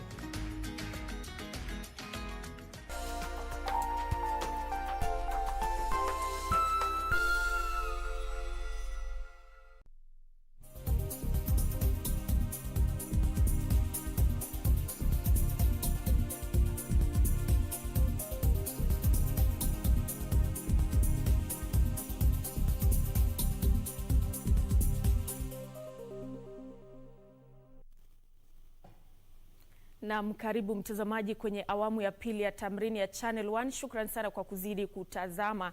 Hapa kwenye studio nilikuwa nazungumza naye Jasper Ondimu ambaye ni mwalimu, na bila shaka baadhi ya masuala ambayo tunaangazia ni kuhusu masomo ya nyumbani wakati huu wa janga la virusi vya corona, na vile vile kuangazia wale ambao tayari walikuwa wameamua kuwasomesha watoto wao kutoka nyumbani kitambo kabla hata janga la corona kushuhudiwa humu nchini. Hivyo basi tunaangazia tu zile changamoto ambazo zipo na vile vile manufaa.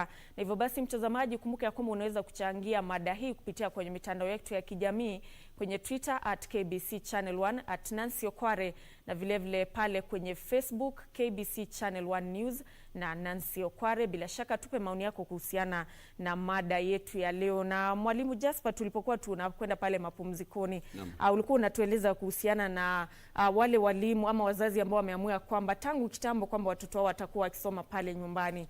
Hebu tueleze changamoto pengine ni zipi ambazo wanakumbana nazo, ukitazama ya kwamba kuna yale malipo, ukizingatia karo ya nyumbani na pale shuleni. Je, ukilinganisha hivi changamoto kuu ni ipi haswa? Changamoto ya kwanza ni yule mzazi mmoja, aidha mama au baba, kusalia nyumbani kuweza kuwafunza wale watoto. Kwa sababu chukulie kama ni mama, atakuwa anaangalia wale ambao walikuwa wanafanya kazi nao, wameendelea kitaaluma, wanazidi kupata cheo, lakini yeye amekaa kule nyumbani. Kwa hivyo swala hilo linaweza kumpa msukumo fulani. Alafu pia kuna swala la mapato. Wajua sasa ikiwa mama atasalia nyumbani, itabidi yule baba afanye kazi kwa bidii zaidi, atafute hela za kutosha ili aweze kuziba lile pengo la kifedha ambalo limeachwa na mama. Kwa hivyo lazima awe ni mtu ambaye anajiweza vizuri. Alafu pia lazima awe na uwezo wa kifedha kununulia wale watoto baadhi ya zana ambazo wanaweza kutumia. Kama ni zana za muziki, anunulie kule nyumbani. Kwa sababu inaweza ikaleta, niseme kwamba ni hali ya usumbufu fulani pale nyumbani. Wajua mtoto amezoea mama, leo unaamka unamfunza haya, kesho unamfunza haya. Kwa hivyo kuna ile swala la boredom ambalo linaweza likajitokeza. Ndio maana itabidi yule mzazi aweze kumhusisha huyu mtoto kwa mambo mengi, kucheza, kuenda kuogelea. Alafu pia katika homeschooling wakati mwingine labda ni wazazi wanashirikiana, inakuwa ni kama jamii. Kwa hivyo kuna haja ya kupanga kuenda ziara fulani, kuenda kwenye hifadhi mbalimbali, kwa mfano museum, kwenda tu katika ziara mbalimbali kuhakikisha kwamba wale watoto wanasoma. Na mimi binafsi yangu ingekuwa kwamba ni uwezo, bila shaka ni njia nzuri zaidi ya kuweza kuwalea wale watoto vile unavyotaka, yani unawafinyanga jinsi ambavyo unataka, kuliko kumpeleka mtoto pale skuli, ambapo pale skuli sasa atakuwa jinsi ambavyo labda utaki. Alafu pia jambo jingine ni kwamba huyu mtoto anapokaa kule nyumbani, kuna tunasema ni mtalaa. Wajua mtalaa wa Kenya jinsi ambavyo umesukwa, huo mtalaa umesukiwa hadi wale watoto ambao hawajiwezi kabisa kimasomo. Kwa hivyo ukipata mtoto ambaye ni mwerevu, mtalaa wa miaka 4 anaweza akaufanya kwa miaka 2, kwa sababu pale nyumbani ana muda mwingi wa kusoma. Kwa hivyo kwa kweli ili swala la homeschooling ni swala ambalo tunafikiria kama taifa. Watu wengi hawajaelewa homeschooling ni nini, wakati ambapo tunaona ina manufaa mengi kwa taifa na inaweza ikatuepusha na changamoto nyingi. Kwa hivyo ipo haja hata yenu kama vyombo vya habari muweze kuangazia zaidi kuhusu faida za homeschooling, kwa sababu ukiangalia hata baadhi ya karo za shule za binafsi humu nchini ukilinganisha na homeschooling karo yake inakuwa ni chini kidogo. Kwa hivyo ipo haja ya vyombo vya habari sisi kama taifa tuzindukie hili swala la homeschooling. Na tukisalia kwenye hilo swala, kuna wale wazazi ambao pengine hawajiwezi, anapopata shilingi 100 kwa siku anafikiria jinsi ambavyo atanunua chakula kwa ile familia. Unapata ya kwamba pengine kile ambacho anaona kwake ni rahisi zaidi ni kumpeleka mtoto shuleni katika shule ya umma. Je, inaonyesha ya kwamba basi idadi kubwa ya watu hawatanufaika ikiwa mfumo huu utakumbatiwa? Ni kwamba utakuwa unawazingatia wachache, lakini kuna wale ambao lazima itabidi wasalie kwenye ule mfumo wa awali. Itategemea na sera ambazo serikali itaweka. Hadi sasa nchini Kenya hakuna sheria ambayo inaongoza homeschooling. Wizara ya elimu huwa inawataka wale wazazi ambao wanawafunza watoto wao nyumbani wajisajili na wizara. Kutoka hapo serikali haihusiki mahali popote. Kwa hivyo kuna pengo kubwa la kisheria kutoka kwa serikali. Ndio maana ipo haja ya serikali kubuni sheria ya kuongoza hayo masuala ya homeschooling. Alafu pia nakuja mbinu mbalimbali, kwa Kiingereza incentives, kwamba ni vipi serikali inaweza ikawasaidia wale wazazi ambao hawajiwezi lakini wanataka kuwafunza watoto kule nyumbani. Kwa hivyo ni swala ambalo hatujaekeza kama taifa, lakini ni swala ambalo linaweza likatukwamua zaidi kutoka kwenye hata sasa hivi maadili yamezorota. Wasichana wengi wanatiwa mimba, wavulana wanatumia dawa za kulevya. Ikiwa unafanya homeschooling, unamwona yule mtoto wako hapo, unamzungumzia kwa sababu kwa mfano tunapozungumzia ACE, Accelerated Christian Education, hayo mambo yote yanafunzwa kule. Kwa hivyo tutakuwa tunaokoa kizazi hata kimaadili ikilinganishwa na hali jinsi ilivyo, kwa sababu mahali ambako tunaelekea sasa hivi ni mahali ambapo kizazi kimeweza maadili yameweza kuharibika. Kwa hivyo homeschooling ambayo inasaidia kuweza kuinua yale maadili, kwa sababu mtoto unamlea jinsi unavyotaka na kumuelekeza jinsi unavyotaka, tutakuwa tunazuia huo uozo wa kijamii ambao upo sasa hivi.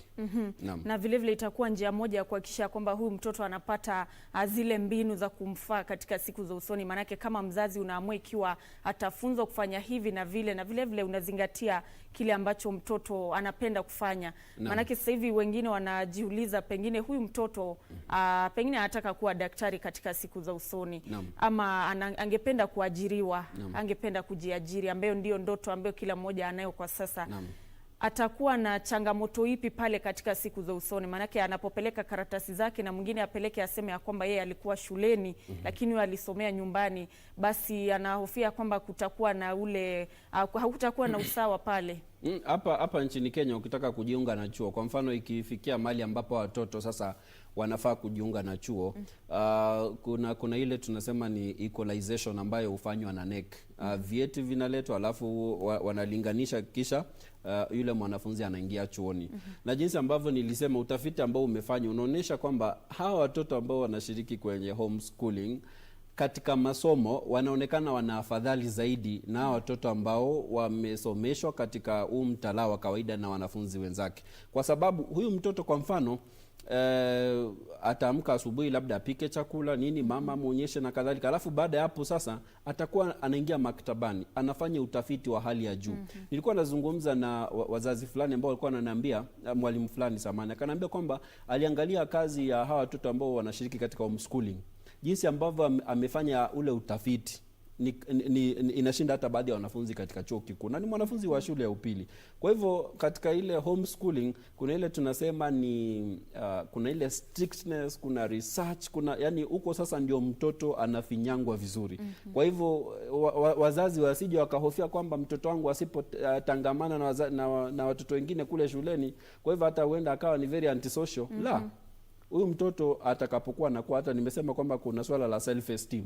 Huyu mtoto hata kujieleza atakuwa vizuri, ataepuka hata lafudhi ambayo inatatiza watu wengi. Kwa hivyo kuna manufaa mengi ambayo yameweza kutokana na hiyo homeschooling. Japo kuna baadhi ya watu ambao labda wanahofia changamoto fulani, lakini katika utafiti ambao nimefanya, hata nikirejelea utafiti wa watu wengine kuhusu homeschooling, hakuna ushahidi ambao umetolewa kuonyesha kwamba watoto ambao wanasomea nyumbani wana udhaifu fulani. utafiti unaonyesha kwamba kuna manufaa mengi ya kumfunza mtoto nyumbani.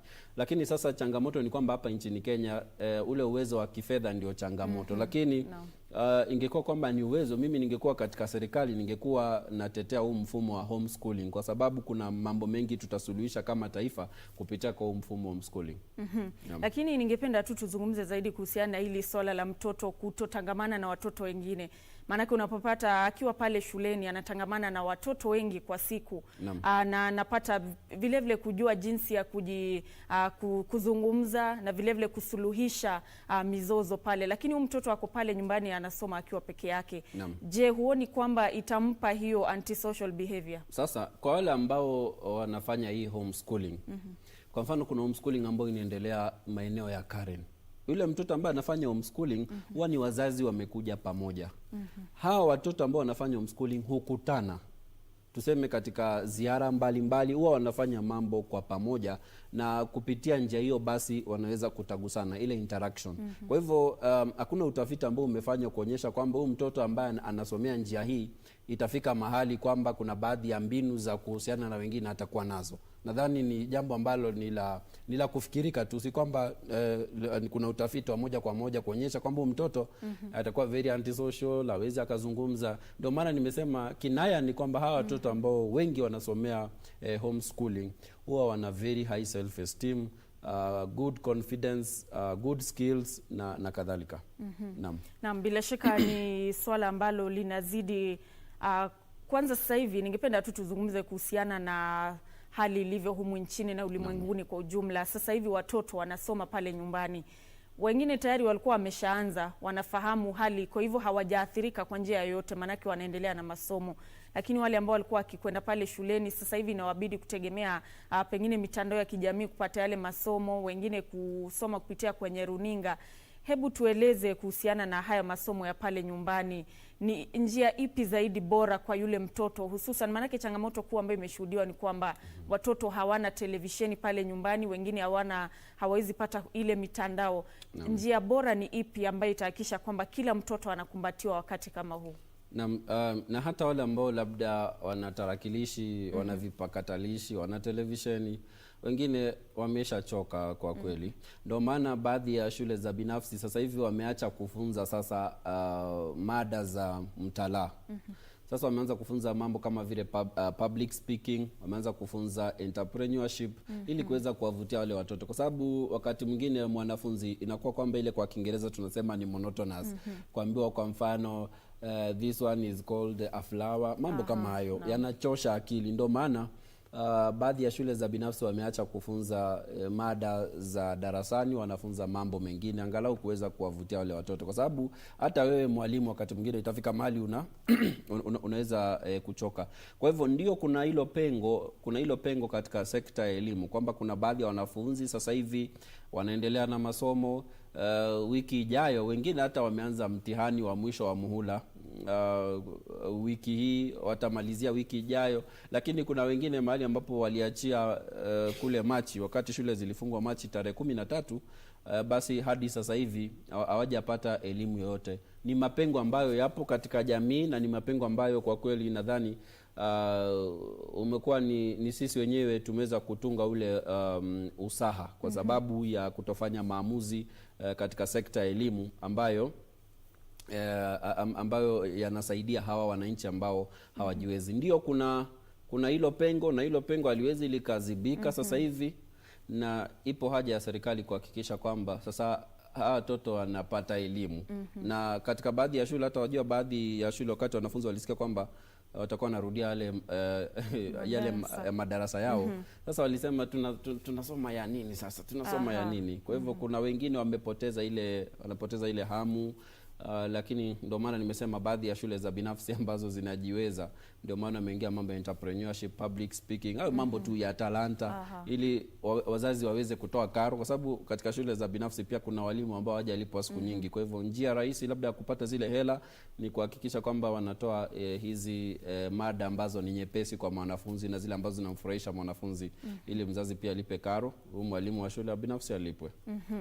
Hivyo basi ni kumaanisha kwamba kunazo changamoto changamoto nyingi ambazo zinazidi kukabiliwa pale kupata yale masomo ya pale nyumbani. Na ningependa tuzungumze kuhusiana na jukumu la mzazi wakati kama huu.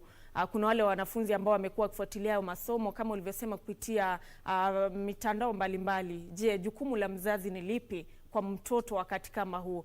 Manake pale shuleni kulikuwa na zile sheria kusema ya kwamba unapoamka saa 11 inabidi ya kwamba ufanye kazi kwa kiasi fulani kisha ukwende darasani. Mzazi pengine anastahili kufanya nini ili kuhakikisha kwamba anampa huyu mtoto muda wa kutosha wa kupata yale masomo? Nancy, ni jambo la kufurahisha ama kuchekesha wakati mwingine watoto wanapokuwa nyumbani. Unasikia mzazi zamani kabla ya corona, unasikia mzazi anamwambia yule mtoto labda amemsumbua yule mzazi pale nyumbani. Alafu yule mzazi anamwambia yule mtoto, ngoja uone wiki ijayo unaenda shuleni.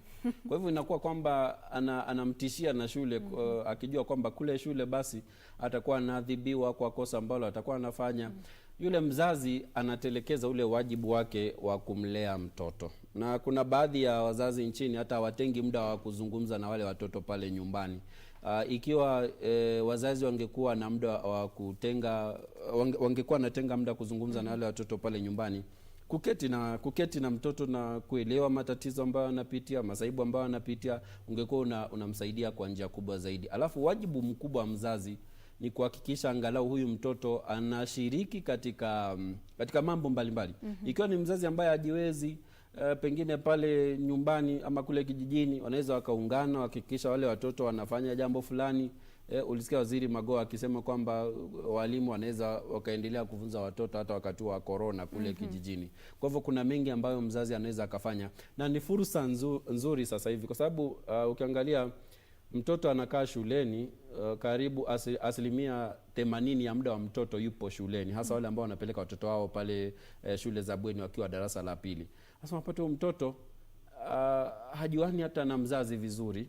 Na kuna wakati mwingine nimeketi kwenye ile tunasema ni kamati ya nidhamu, disciplinary committee.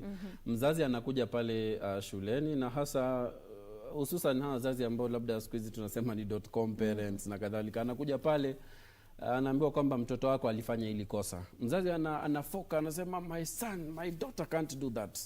Lakini sasa unapompa ushahidi ndio anasema what? Ulifanya hivyo? Kwa hivyo yule mzazi amuelewi yule mtoto. Ndio maana wakati mwingine ni muhimu kwamba kuwa na kikao na yule mtoto.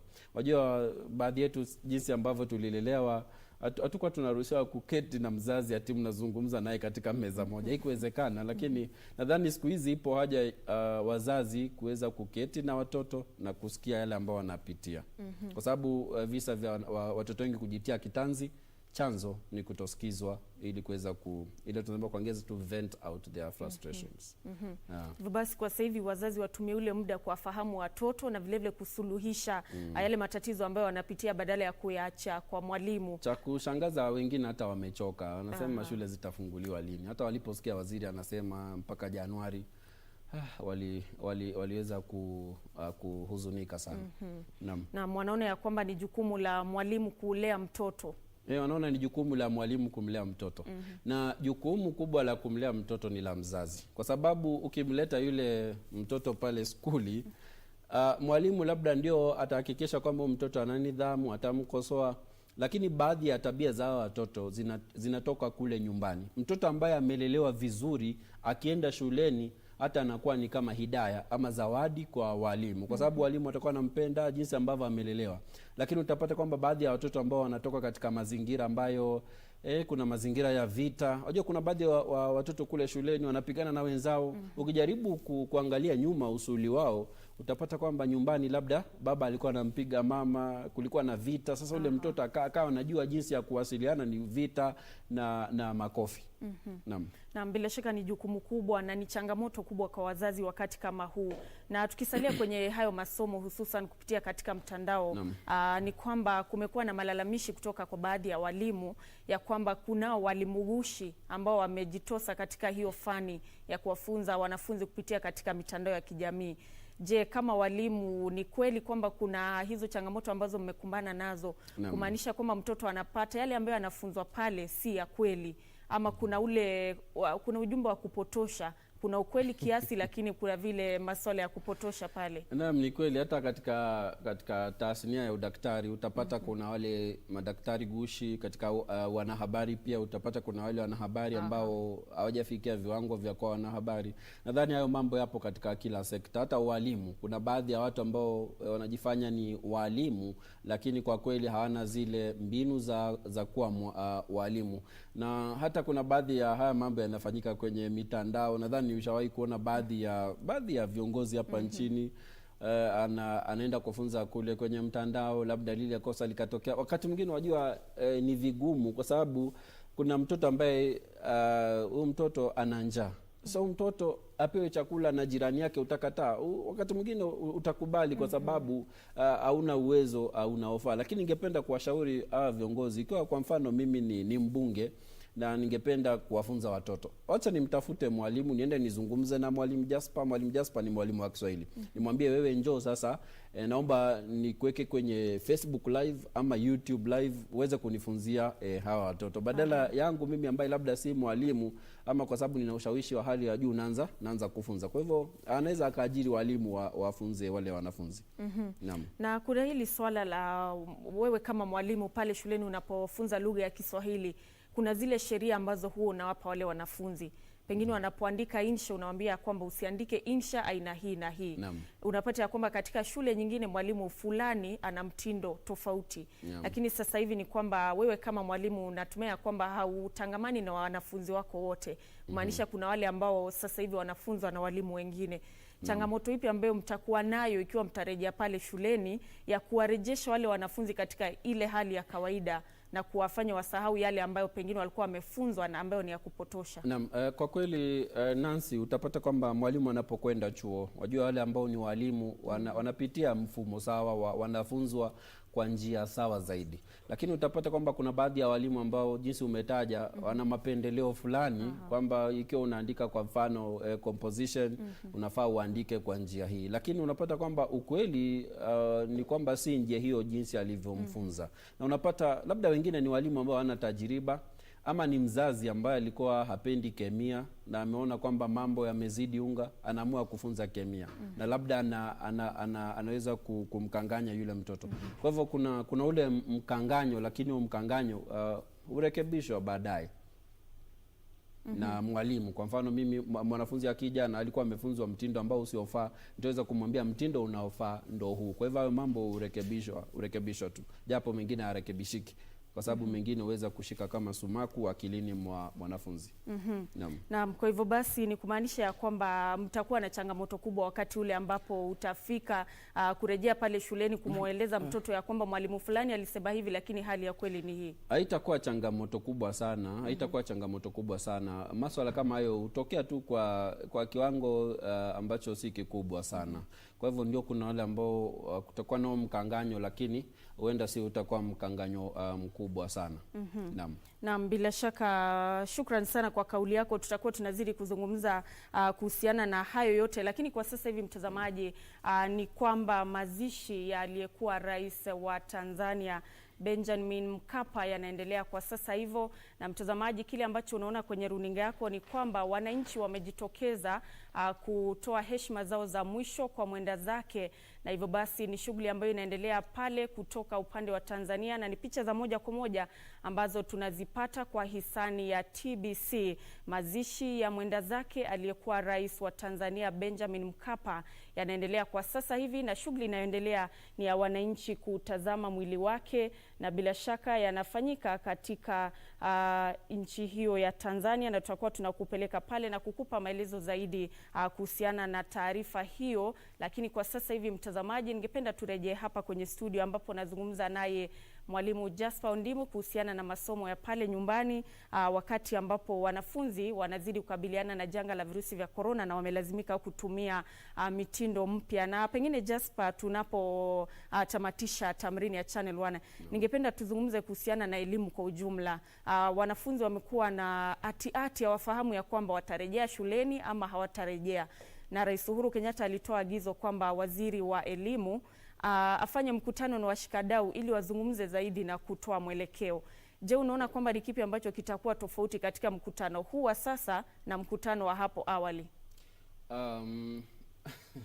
Kwa Kiingereza ninaweza nikasema kwamba let me be a pessimist. Wewe ni mwalimu wa Kiingereza. Pengine mimi sitarajii kwamba mambo mengi yataweza kuzuka, kwa sababu walipopewa fursa kwa mara ya kwanza tuliona mapendekezo ambayo walitoa. Baadhi ya hayo mapendekezo ni mapendekezo ambayo watu wengi wanasema hayakufikiriwa vizuri.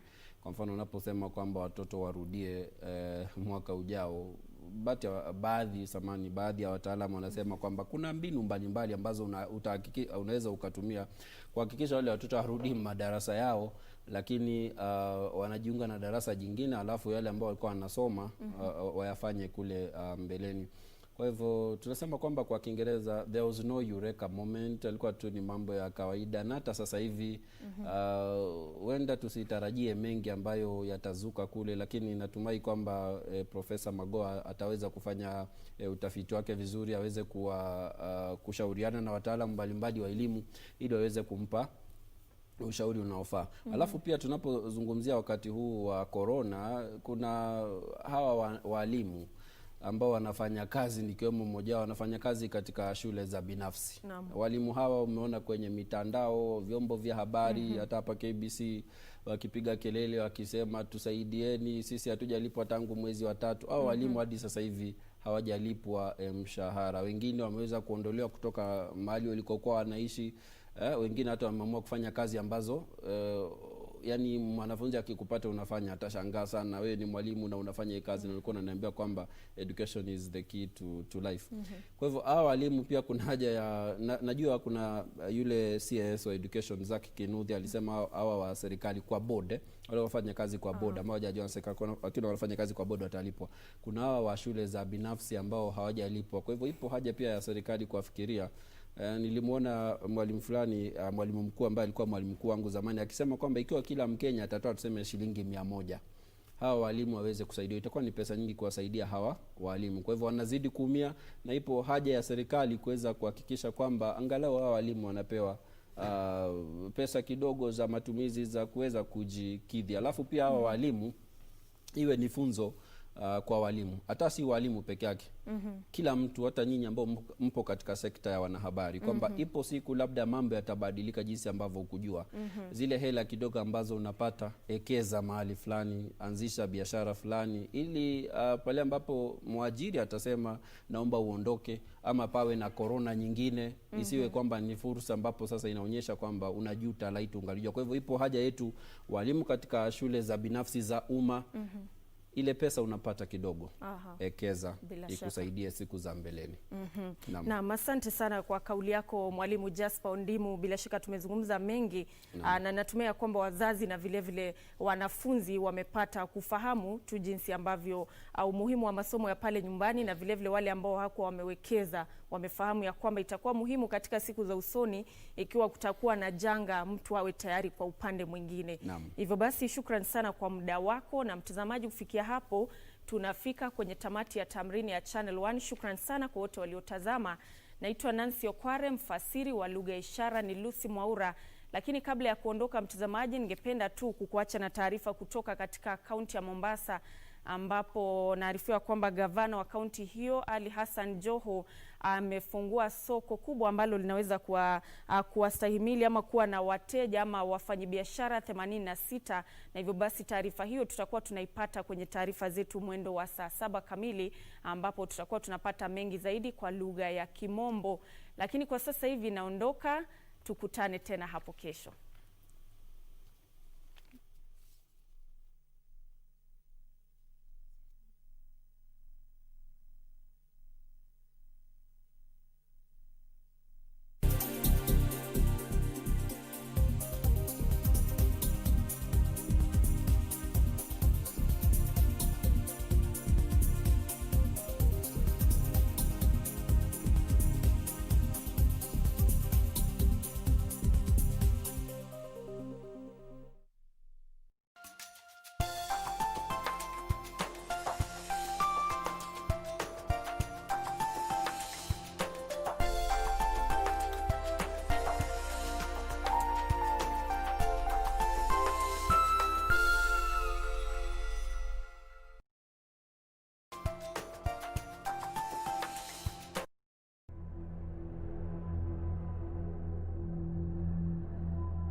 I greet you today in the name of our Lord and Savior Jesus Christ. It's a beautiful day that the Lord has given us, and I want to bring to you good tidings. And I want to share with you, your morning is coming. Your morning is coming. And this is taken from the book of Psalms, chapter 30, verses 5b, where it says, weeping may tarry for a night, but joy comes in the morning. This psalm is written, it's a psalm of David at the dedication of the temple. And we all know that every one of us, we have our nights. And this could be a night where we have sicknesses, nights where we have hopelessness, unemployment, frustrations, intimidations, and the list is endless. So we could find ourselves weeping. Even with the COVID-19, it could be, and it is, a night, a dark night in the whole world, not only in Kenya, but in the whole world. But I want to remind you, as I remind myself, and this is the good news, that this is temporal. There's a person who wrote a book called Sidney Sheldon, and he says nothing lasts forever. And I want to encourage us, as I encourage you and I encourage myself, that even this COVID-19 is something that is going to pass. And that is why we are saying, but joy comes with the morning. Joy comes with the morning. My friend, your joy is on the way. My dear brother and my dear sister, rejoice even today, because your morning is coming. Be expectant. Keep on waiting. Keep on hoping. Keep on keeping on. The Lord is on your side. The Lord will see you through. It is only temporal. It is only for a day. It is only for a short time. The Lord will come and the Lord will see you through. So as I close this day, may the Lord be with you. May the Lord guide you. May the Lord be your rock, your hope, and stay. Let us pray. We thank you, eternal God, for reminding us that weeping may tarry for a night, but joy comes in the morning. And we want to thank you because we believe and we know that as a nation, our joy is coming. As individuals, our joy is coming, because nothing lasts forever. And everything, oh God, is in your hands. We thank you and we give you praise. In Jesus' holy name we pray. Amen.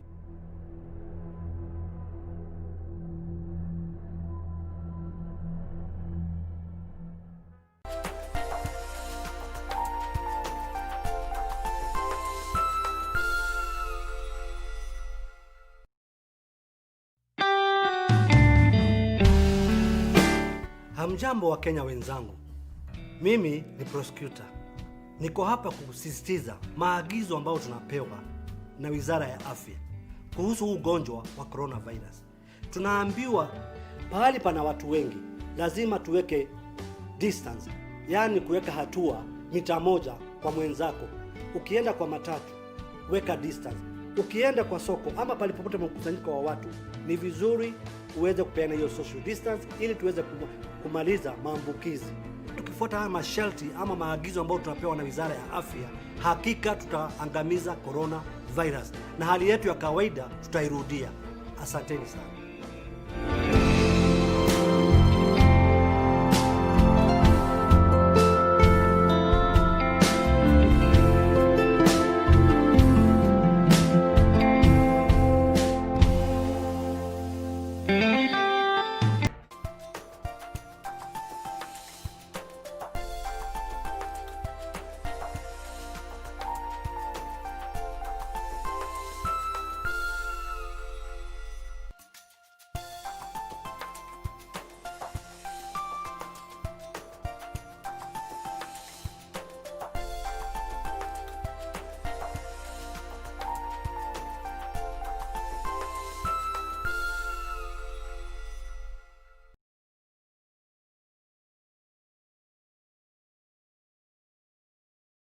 On the next episode of Corner.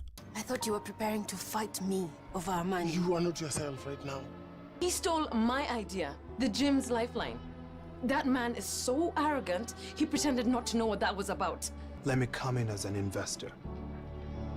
Think about it. You tell me what is going on. Start talking. Ama Bobo anataka vita na mimi, I will give him a fight. The only coward in this room is you. Do you not respect your coach? Why should he spend all day waiting for you? Manzi anakuanga hapa hivi the whole Not day. good enough. Sijaribu tena kumfanyia hivyo, manake utauona upande wangu mwingine ambao hautaupenda.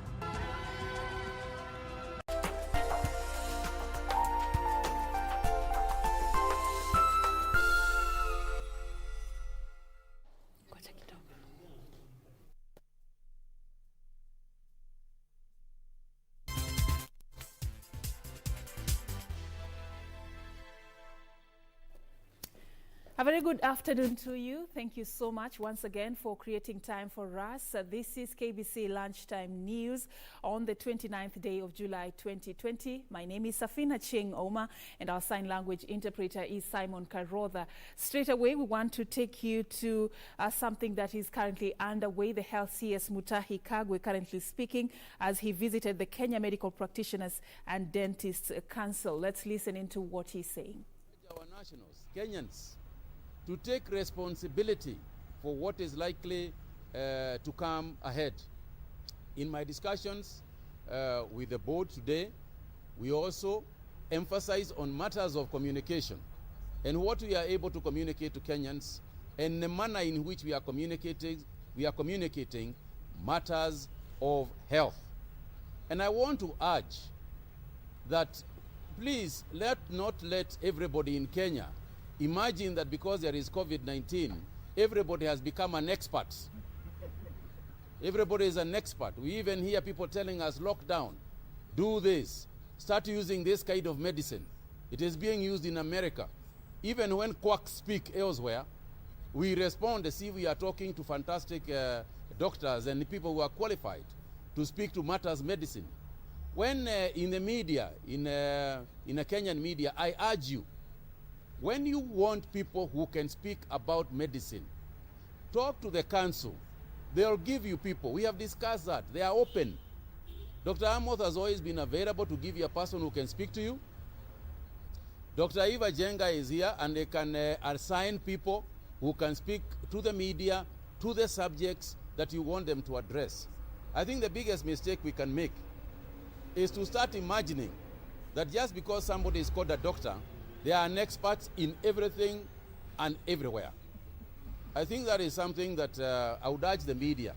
This is a council that is there for you, and these are people that we can use for that purpose. And therefore, I cannot emphasize enough our appreciation of the work that they have continued to do. I wanted to say one or two things regarding the position in the country today regarding COVID-19. The first one I would like to talk about is in discussions again with the medical personnel and persons who are informed, we have realized that it is possible that the weather that we are experiencing at the moment is also part of the reason why we may be seeing our figures climbing up. Not so much because of the particular weather of the day, but because this is the second peak season of the flu. As you know, we have two seasons, one in March and May, and then we have got the second peak, which is July, September, and October. And of course, when you get flu, then that means that you have an underlying issue regarding your ability and your immunity to protect yourself from the disease. And therefore, it's just to urge people, the decision that we took to stop the sale of alcoholic beverages in restaurants and other places. It is part of that reason. It is to reduce the people congregating together. And you should avoid it. As a Kenyan, you should avoid it. And the second thing, of course, is to adhere to the infectious control measures that we have given to the country, and one not repeat the same thing over and over again. We have continued to try and upscale our testing. One of the reasons why we had slowed down a little bit is because the reagents that we got, the ones we have been getting from China, some of them by donation, some of them we are buying, what has been available has essentially been manual reagents.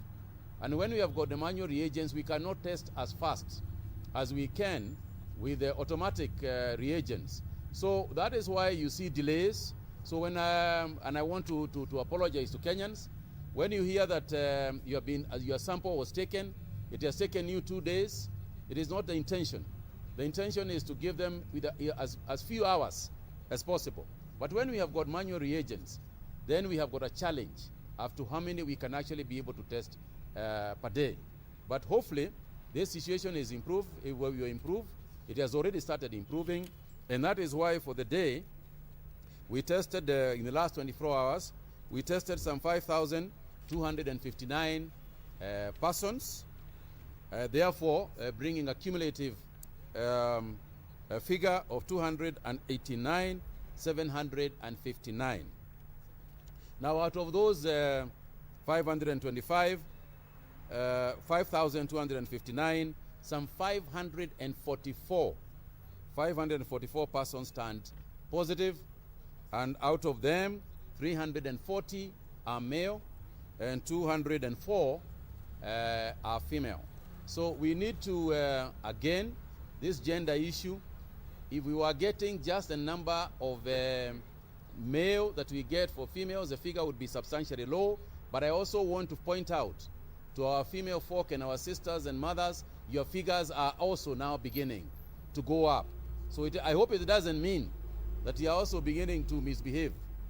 And you know, as these figures begin to come up, we hear all sorts of rumors about China, about the effects of becoming positive. We hear very strange rumors, which I'm not going to participate in perpetuating, because I don't want to be a rumor monger. But the men should be careful. Men should be careful with this positivity that we are continuing to get, particularly young men. You should be very, very careful with the infections and possible side effects that in future, we don't know, but in future, we don't know what side effects some of these diseases will have. Let's be careful. We also lost 12 people in the last 24 hours in various hospitals around the country, which now brings the total to some 311 persons who have also passed on, and our sincere condolences to the families of those who have lost their loved ones. We have discharged some 113 persons, bringing a cumulative discharge, a total of 8,021. And this is the work of our case management people, the doctors, the nurses, who are managing our people in such a manner that we can continue to increase substantially the number of persons we are discharging from our hospitals. That means that we are still retaining a fatality rate of about 1.6%, as opposed to the current global one of about 4%. So kwa hivyo hakuna kuongeza mambo mengi. Kawaida ni kusema ya kwamba watu wale ambao wanazidi kuhitaji ile vitu ambao tumekataza, ni lazima mjaribu sana. I know sometimes it's a challenge. Wengine walikuwa wamezoea sana hii mambo ya pombe, lakini sasa wewe useme asante kwa Mungu kwa sababu amelete hii mambo ambayo itakuzuia wewe kwenda huko kwa bar kunywa pombe, na ile pesa ulikuwa natumia na hiyo pombe sasa unaweza kutumia kununulia watoto kitu kama guo, unaweza kupatia mama kidogo na yeye apate ka viatu nice. Kwa hivyo hiyo pesa ulikuwa natumia na hiyo mambo, wewe tumia na kitu mzuri.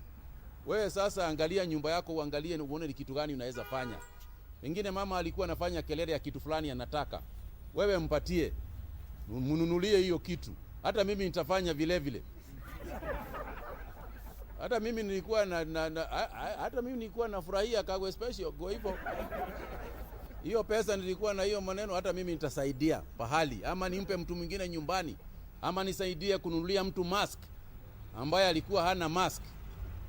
Tukifanya mambo kama hayo, tutakuwa na saidiana sana, na itakuwa jambo la maana na jambo mzuri. Kwa hivyo Wakenya, tafadhalini, hii mambo tuishukue kama ilivyo, tujue ya kwamba this is a dangerous time, but we must also live. We must also stay alive. And to stay alive, we need to be positive. We need to assist each other. The way the doctors act for us, the way they give themselves to us, the way they participate in saving our lives is a way that we should try and emulate in saving each other. We save each other. You save me, I save you. You protect me, I protect you. So at this point, I would like to, before question time, I would like to give Dr. Eva Jenga a chance to say something regarding the institution, and particularly to tell you in the media, perhaps a little bit about the challenges they have had and the successes, because Kenyans are too happy. I want to warn you, Dr. Jenga, to just say positive things. Because the minute you start criticizing yourself, you are going to give fodder to people who are very, very ready to say that you have done absolutely nothing over the last 6 months. But I'm not talking about these members of the press. Members of the press in Kenya have been extremely positive and extremely helpful. And we want to thank you as well for the work that you have continued to do. The only thing I would urge is that when it comes to the interviews, bring in people who know what they are talking about. Thank you. Dr. Jenga, please.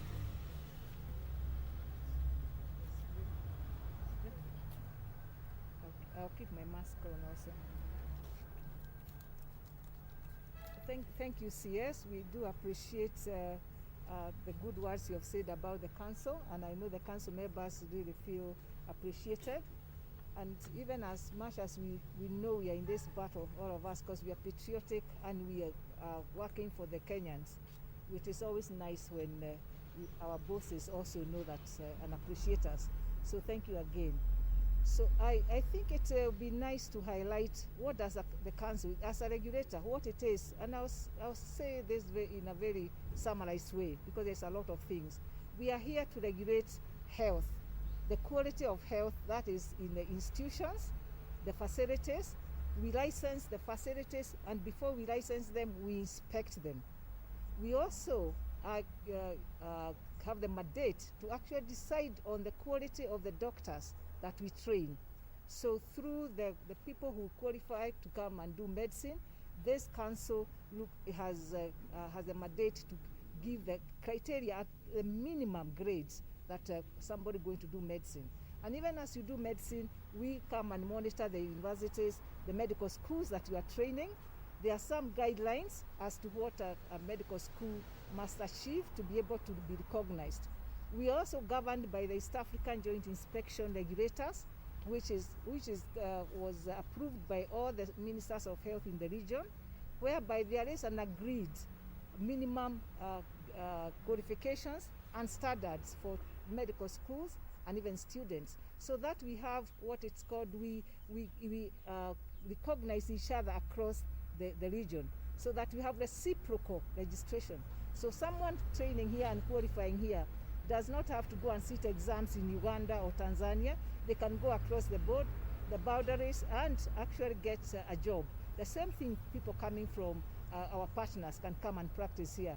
And they present their papers to the various regulators. They are examined through the committees, and if you satisfy the committee that you have the criteria to qualify, you are allowed to practice. This way, we are able to regulate and to avoid and to catch up with quacks, because I won't call them doctors, they are quacks who try to pose as doctors. So that one, we are now very much alert, and we've been able to bring people and get them whenever anybody tries to come and register. Because all we need to do is pick a phone, get on the computer, and get to our partners in Tanzania and find out, are you sure this person qualified there? And what is important also, through the East African region, we are putting all our members on our website. Everybody, we have indexed our medical students, so everybody is online. So it's easy. If a member of the Fourth Estate calls me and asks me, is this person licensed? All I need is the name and the year they qualified. And my IT people will just get online and they'll tell me, we don't have such a person. And I'll call you back and tell you that's a quack, it's not a doctor. So it is easy now. And we are able to do that because we've developed our IT system. It's very strong. It's not 100%, but we are getting there. 80% developed. We still need to get it to a point whereby we can make sure anybody, you can click on our website and be able to check. You can go to a facility and check whether it is actually licensed by the council. By looking at that's every facility, even my clinic, I display my license from the council. So if you go to a facility and they don't have the license from the council, then you should question yourself and find out, am I going to a safe place? So these are the things as a council to protect our people that we are doing. We are going further to improve the IT system so that we in the country will be able to improve telemedicine. And this will be able to be licensed. It will get the registration and gazettement from the Ministry of Health, so that since we don't have enough specialists for the whole country, we can have a specialist, maybe a critical care specialist or a radiologist, looking at an X-ray here that will inform somebody a patient diagnosis in Kajiado or in Madeira. This is going to happen in a very, very near future. It is already happening in some counties, but we want to make it national. So in essence, that is exactly what this council is been doing. But quickly, can I tell you what we've been doing in the last few months in COVID? This council has been involved from the word go. When the Ministry of Health and the government said all the flights must be quarantined, all the travelers coming in, it is this council that put everything together. We worked very hard, and that is how the numbers of the numbers you are seeing today are not in the thousands. Because initially we had almost every COVID that came in was a traveler. But of course, because of sometimes some of the things, this virus, the way the virus behaves, we could not avoid the local transmission. And this is where now we are at. How can we slow down the local transmission? You have heard a lot that we are going to get a peak maybe in August, September. And that is where everybody in globally, they have to get to a peak. But we are not just sitting back here waiting. So what we are doing at the moment, we are going to mobilize to have more quarantine centers with the support of the Ministry of Health, with what the President announced the other day. Our CS now has the power to get any institution, any government facility, and upgrade it to a quarantine and even to an isolation center. Why are we saying this? At the same time, we are saying you can quarantine at home. There are people in the informal sector, much as they may want, if they know they have someone in the house who is positive, there is no way they will have proper quarantine or isolation. And these are the people we now, as in the government sector, we must save them and get them into safer places. And it's no longer mandatory quarantine, it is protective and safe quarantine, whereby we have now psychosocial people, we have psychologists, we have people to talk to them so that you don't feel that you are being sent away because you have done something wrong. What we must do and must do again is dispel the fear and the stigma. And this is why what CS has said, you want me to give you doctors who know a lot about case management, tell you about this, about behavior change, about how to dispel fear, how this virus you can actually go through and survive. We have the doctors. But you also need to have somebody who can tell you the danger of this virus if it's not well managed. Why are we having these deaths? And then to even mitigate that death, the ministry is working so hard. And I'm not praising you, CS, because I've been in some of the committees looking for ways of providing oxygen in the whole country. Because oxygen is the best, the number one line of treating these patients. So we need to make sure every facility that's been designed as an isolation center must have oxygen. So this is already going on, and I know in the next 1 or 2 weeks, most of the facilities will have oxygen. So I know good work is going on, and I think the idea is all of us support each other. You as media, you are doing an excellent job, and I think you will continue to do that. Us now, as professionals, as individuals, as the population, the task is ours, the responsibility is ours. Don't take out your mask. Do not fail to wash your hands. We know that this virus only lasts in the air for a short while. And also if somebody is coughing straight on your face, if you cover yourself, even if somebody coughs when they are there, you will not get the virus. And if you go and touch spaces where somebody has got the virus and you wash your hands, you will not get the virus. So simple things. So don't wait to go and get very complicated drugs and go get into ICU. Keep yourself safe, and we can do this. So CS, I think that is more than enough for now, and I think I'll allow you. And thank you so much for allowing me to do that. Thank you. Thank you very much, Daktari. And I want just to support what you have said, Daktari. You know, as we speak today, some 634 health workers, health professionals have actually turned positive across the country. It's about 3%. It's about 3% of the cases reported, which is very low, because globally, healthcare workers represent about 10% of the reported cases. And in urging that we continue to protect our healthcare workers, you will recall that yesterday I talked about PPEs. I can confirm here and now that we have sufficient PPEs in this country.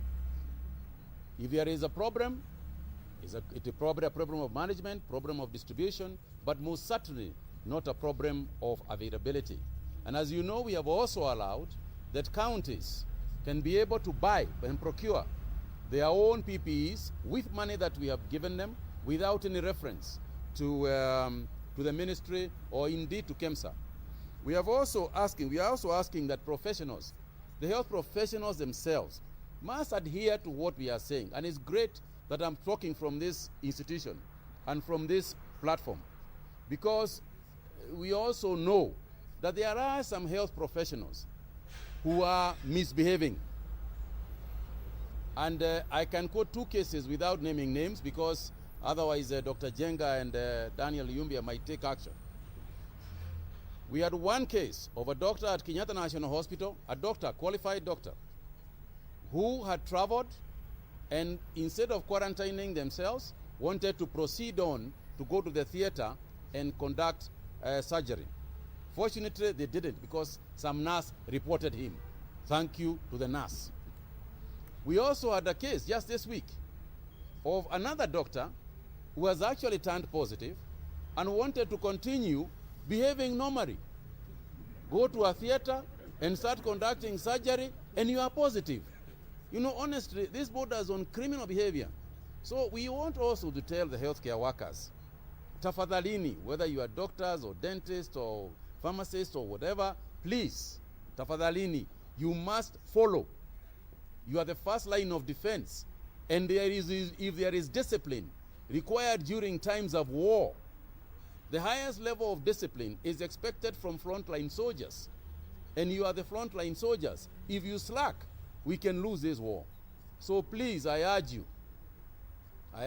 tafadhalini, tafadhalini. What we are saying is what we must do. If we preach water, let's take water. Let's not preach water and then partake of wine. Asanteni. Any urgent question? Enda kazi.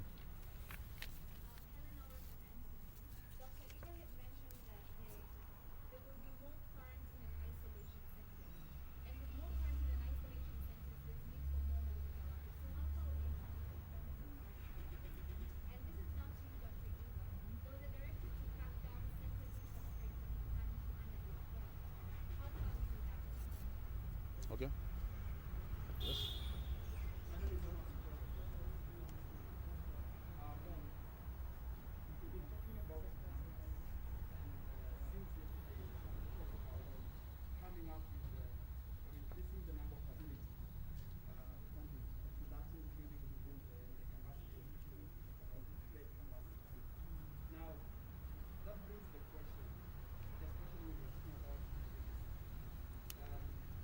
Are we over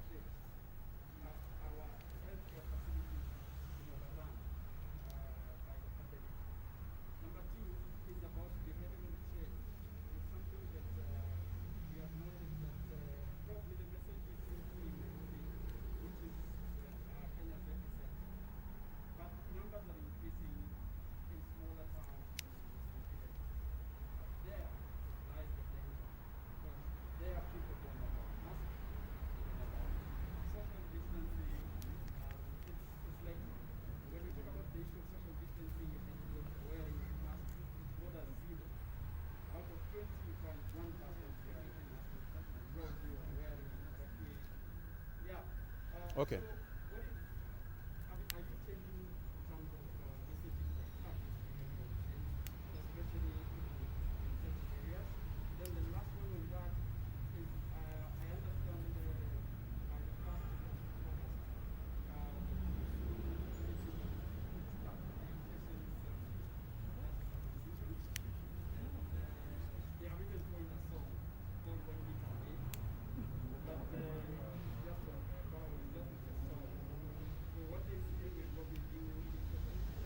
Yeah.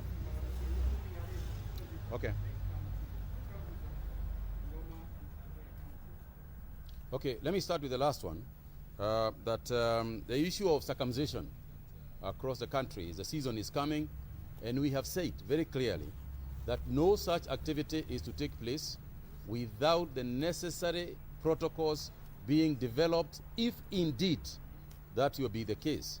Because you cannot imagine the exposure, to this disease that young men across the country, would face if there was a problem with this matter. So it is an issue we have engaged with the elders from several communities, elders from the communities that we have mentioned, elders from the Kikuyu community, the Kisii community, the Abaluya community. We are continuing to discuss this matter. And the biggest question will be, what is better? Is it better to have a postponed initiation ceremony and have somebody to initiate or carry out an initiation ceremony and kill our young men? So this is a debate that is going on, but I can tell you that there is nobody at the moment, and it is actually prohibited, to think of such, carrying out such activities prior to the agreement with the Ministry of Health and perhaps protocols being developed. We are still talking about it, and we are still discussing it.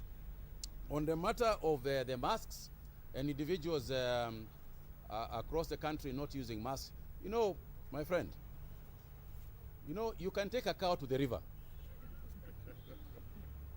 Unaweza peleka ng'ombe hata mtoni, lakini kama ng'ombe itakunywa maji ama haitakunywa maji, ni ng'ombe tu inajua, wewe huwezi kujua. So, honestly, we must be honest about this. This is the notion that had produced that story I was telling you about yesterday, somewhere in Washington Post, writing that Kenya government is abandoning, its people because of telling people we would like them to wear masks and protect themselves.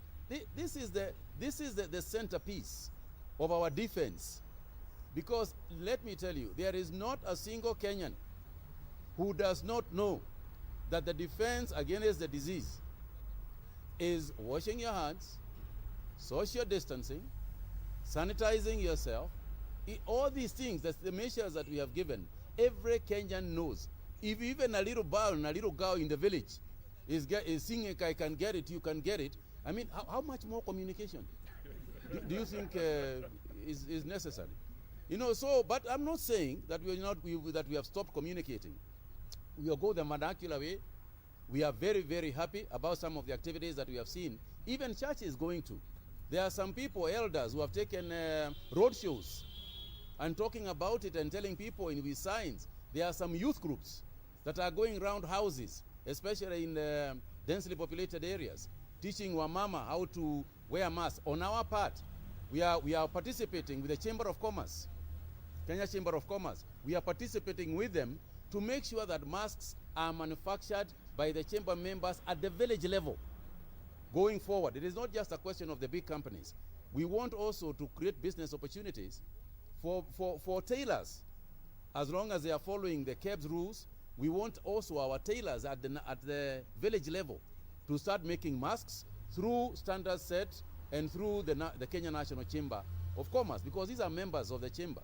And I think that the way to go is to get them being active as well, which hopefully not only creates business in the villages, but also creates masks, for them. And these are free masks that the government is going to pay for through the chamber. So it is not that we are not acting on that. We will continue to try and preach the behavioral change. But behavioral change is not also as something for the government on its own to talk about. It's for all of us. I think the media has been fantastic on this one, on urging behavioral change. And we want the vernacular stations, particularly those vernacular stations of persons who are distant from Nairobi, to really emphasize on the matter that you have raised. It's a very legitimate concern. But let's not mistake knowing what you are supposed to do and refusing to do what you are supposed to do. They are not one and the same thing. Sio unaelewa?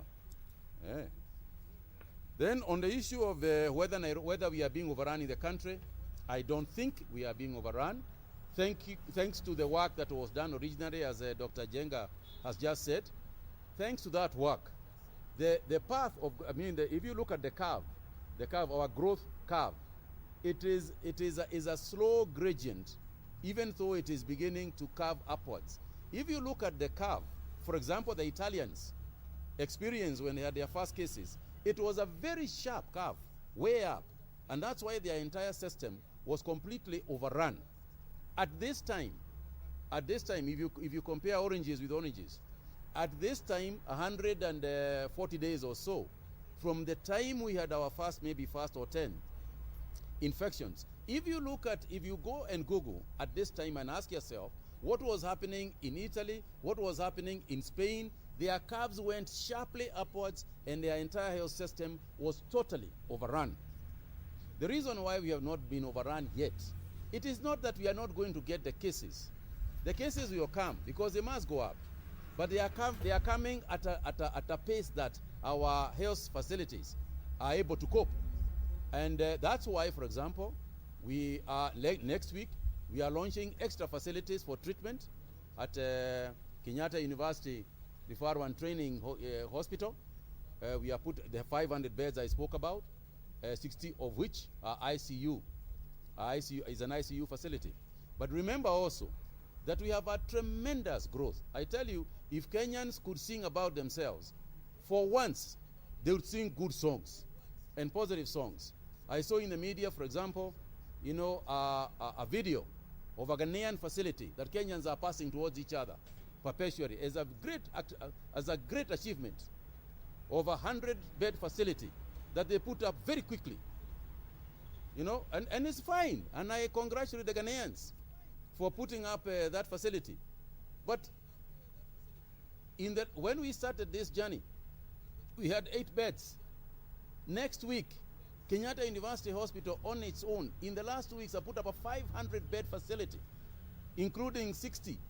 This is not something that you hear, about in many parts of this continent. That facility will now have almost 1,000 beds. And you're talking about us praising and getting very, very impressed by some other country because they have done a 50-bed facility. I think Kenyans beat themselves up way too much. Appreciate yourselves. You have done a fantastic job. Any county in this country has got a higher capacity that Kenya had at the start of this infectious disease. Any county has got a higher facility, has got a higher capability than the entire country had. And I think that's a story that if you don't want to tell yourselves, at least you should write for our grandchildren. Now, as the issue of quarantine and the facilities of quarantine, I think it is good, it is better for us to be prepared than to be sorry.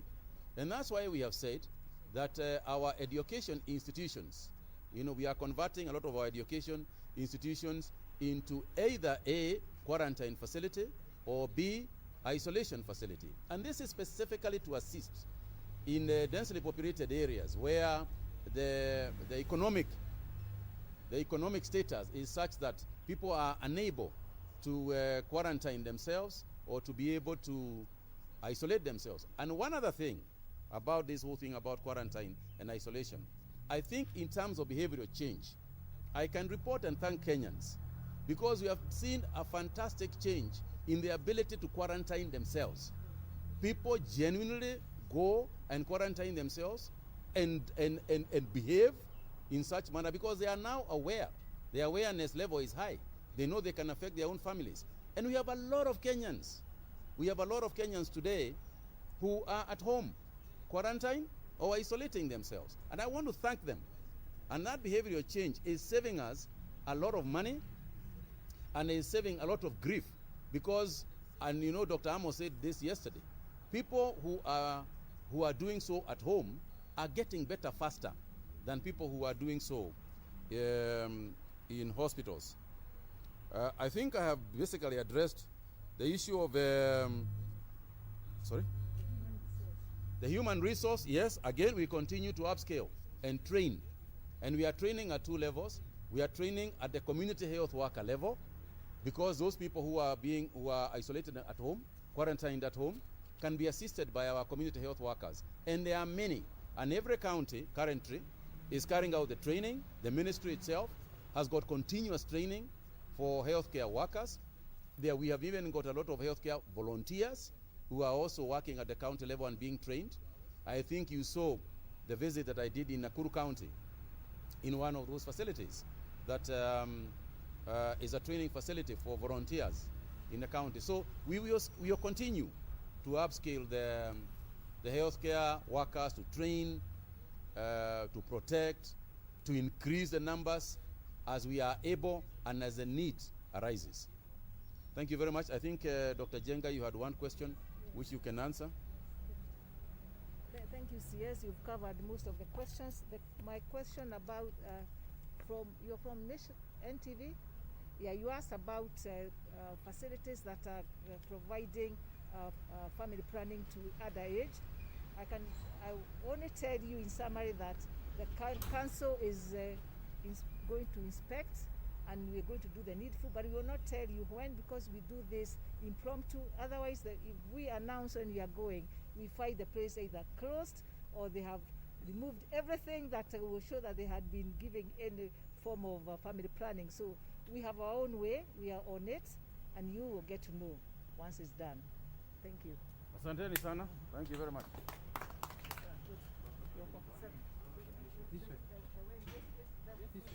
This way, Waziri.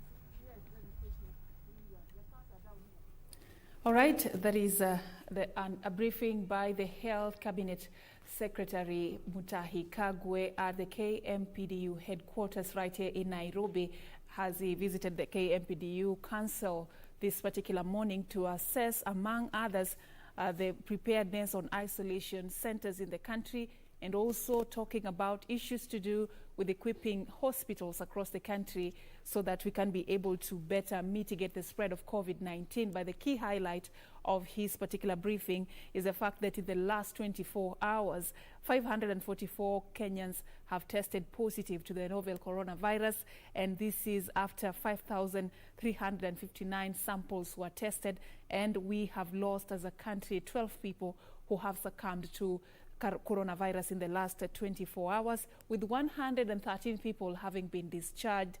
And he has also said that at least we are not as high in terms of fatality rate as the global rate, which is above 4%. In Kenya, our fatality rate is at 1.2%. But the CS says we should not let our guard down, cautioning young men to be very careful to avoid consequences that may come with this particular disease in the future. And of course, talking about the issue of safeguarding the welfare of frontline workers who are the healthcare workers. We'll be giving you more details about this particular story later on. Now we want to see what is happening across the counties when it comes to the mitigation measures on COVID-19. The county governments are now stepping up implementation of the Ministry of Health protocols in efforts containing the spread of the coronavirus. To sustain this endeavor, Coast Regional Commissioner John Elungata has directed chiefs and other administration officers to strictly enforce guidelines, especially relating to public gatherings. This coming at a time when Baringo members of County Assembly put the county administration to task over measures put in place to curb the spread of COVID-19.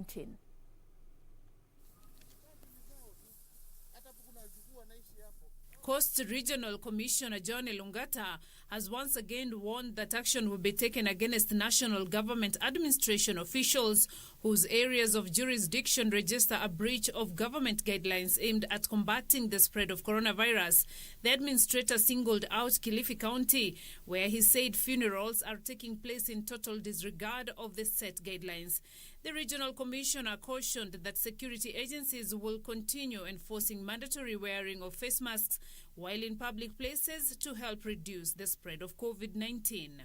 Na ningependa kusema kwamba si kitu tenda cha kusukumana na mtu. Kama chief anajua katika eneo lake hajachukua majukumu lake kwa njia ambayo inafaa, aanze kuyatilia mkazo sasa. Kwa sababu sidhani kwamba hizo siku 30 ambazo tumeongezewa zitapita kama mmoja wao hajajipata taabani kwa kulegea katika kazi yake. A serious action. In Baringo, members of the County Assembly have asked the County Department of Health to put more effort in the fight against COVID-19 spread amid confirmation of a first case of coronavirus in the county early this week. The MCAs especially called on Governor Stanley Kipchoge's administration to improve surveillance while urging the locals to uphold health guidelines issued by the government to prevent the dreaded virus. Kabarnet MCA Ernest Kibet slammed the governor for not addressing the County Assembly on interventions aimed at containing the spread. We're asking the county government, the executive, to rise to the occasion.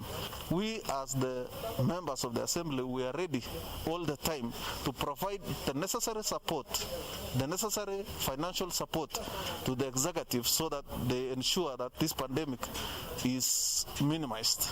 In the meantime, Busia Governor Sospita Ojamong has urged youth in the county to be innovative so as to create own employment in areas they have comparative advantage. Addressing the youths during the rollout of the second phase of National Hygiene Program Kazi Mtaani at Busia County Stadium, the governor said low absorption rate of youth funds confirms the culture of lethargy among most young Kenyans. He challenged the over 3,000 youths enrolled in the program to plow back part of what they will earn during the 6 months duration. Cooperative fund. Mkiunga cooperative kama vijana, tutawapatia pesa bila masharti yoyote. Mfanyie kazi yenu, muendeleshe maisha yenu. Lakini ubaya watu wetu wakishika wataki kuzalisha hiyo pesa. Bidii yako wenyewe ukiwa hapo ndio itakuokoa. You should create your own employment, others just to facilitate. Elsewhere, residents of Mbeere South Sub-County are up in arms over a move by the county government to allegedly transfer COVID-19 patients to an ill-equipped health facility. The residents claimed that the move was ill-advised as this was likely to endanger other patients and those operating in adjacent markets. They are threatening to stop the transfers if the county administration fails to heed to their calls. Beatrice Gatonyengetich, Channel 1 News. Wale wagonjwa wa COVID wanapaswa kuletwa kwa hospitali za level 4. All right, away from that, we now want to focus on matters politics. The political intrigues at the Kirinyaga County Assembly deepened after 3 members of the County Assembly allied to the Governor Anne Mumbi Waiguru were suspended from the Assembly for between 4 to 6 months. Lucy Njeri, Anthony Munene and Patricia Chomba were kicked out after County Assembly adopted a report by the Power and Privileges Committee which recommended their expulsion. Elsewhere, Kisii County ODM Party Branch Chair Samuel Omwando has told off those accusing him of associations with the Deputy President, William Ruto. Karomandi Ward MCA Anthony Munene, his Kabare counterpart Patrick Chomba, and nominated MCA Lucy Njeri will miss Kirinyaga County Assembly sittings for up to 6 months after the Assembly adopted the report of Powers and Privileges Committee. The committee found the 3 guilty of accusing Majority Leader Kamau Morango and Wamomo Ward MCA John Baptista Kanga of being members of a cult and using witchcraft to influence other members. The committee noted the trial went against Public Officer Ethics Act of 2003, Leadership and Integrity Act 2012, and County Assembly's Power and Privileges Act of 2017 by creating disturbances, shouting and failing to heed the Speaker's directive when they were directed to sit down. I want to say that for the past 1 month, I've been facing the Powers and Privileges Committee of the County Assembly of Kirinyaga. And I want to say that today, the recommendations that were made by committee were unlawful and very illegal. But in a quick rejoinder, The MCAs termed their expulsion as illegal, punitive and unconstitutional and vowed to challenge the report in court. Elsewhere in Kisii County, ODM Party County Chairperson Samuel Omwando has dismissed his critics who are politicizing his meeting with Deputy President William Ruto, which took place last week. While in Nairobi, I met the Deputy President. The Deputy President of Kenya, William Samoei Ruto, is the Deputy President. And on his invitation, I went to see him. We discussed many issues, but does not include joining the party, in an existent party, they said, Tanga Tanga. And in Kitale, a section of Western Kenya professionals has warned Luhya leaders against playing divisive politics ahead of 2022 general election. Sisi pia tunaona hiyo mirengo na ndio imetufanya tuwe na mafikira ya kuja pamoja na kusemezana ili tukuje tuite hawa viongozi ambao wako kwa hiyo mirengo mnaniambia wakuje pamoja ili wafanye kazi pamoja kama watu wa magharibi. The group want regional leaders seeking presidency to unite in order for the community to raise its political stakes ahead of 2022. Kevin Washira, Channel 1 News.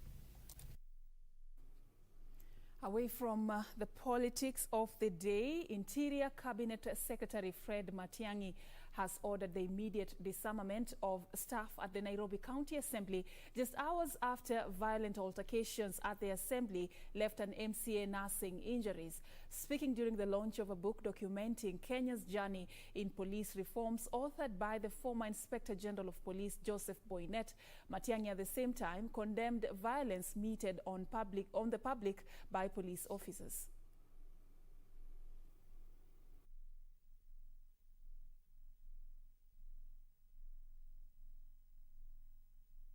We've had enough of that kind of thing. And therefore, we will discuss ourselves, we will be guided. I'm not going to act on a whim, and I'm not going to make a whimsical decision. I will go through the path of the law, through the NSAC and the National Security Council, to be advised on how we are actually going to police the County Assembly of Nairobi. So that because it has become an area of special interest, as it were, and an area of special focus in terms of security. But for start, we have agreed with the IG and the regional security team in Nairobi. I am telling you publicly, investigate and find out if there are any more guns around there beyond the ones we withdrew. Take them, talk to Mukindi at the Firearm Licensing and Control Board. Let us now begin to sanitize the place, do what we need to do ourselves as we wait for guidance from the two national security organs in the country.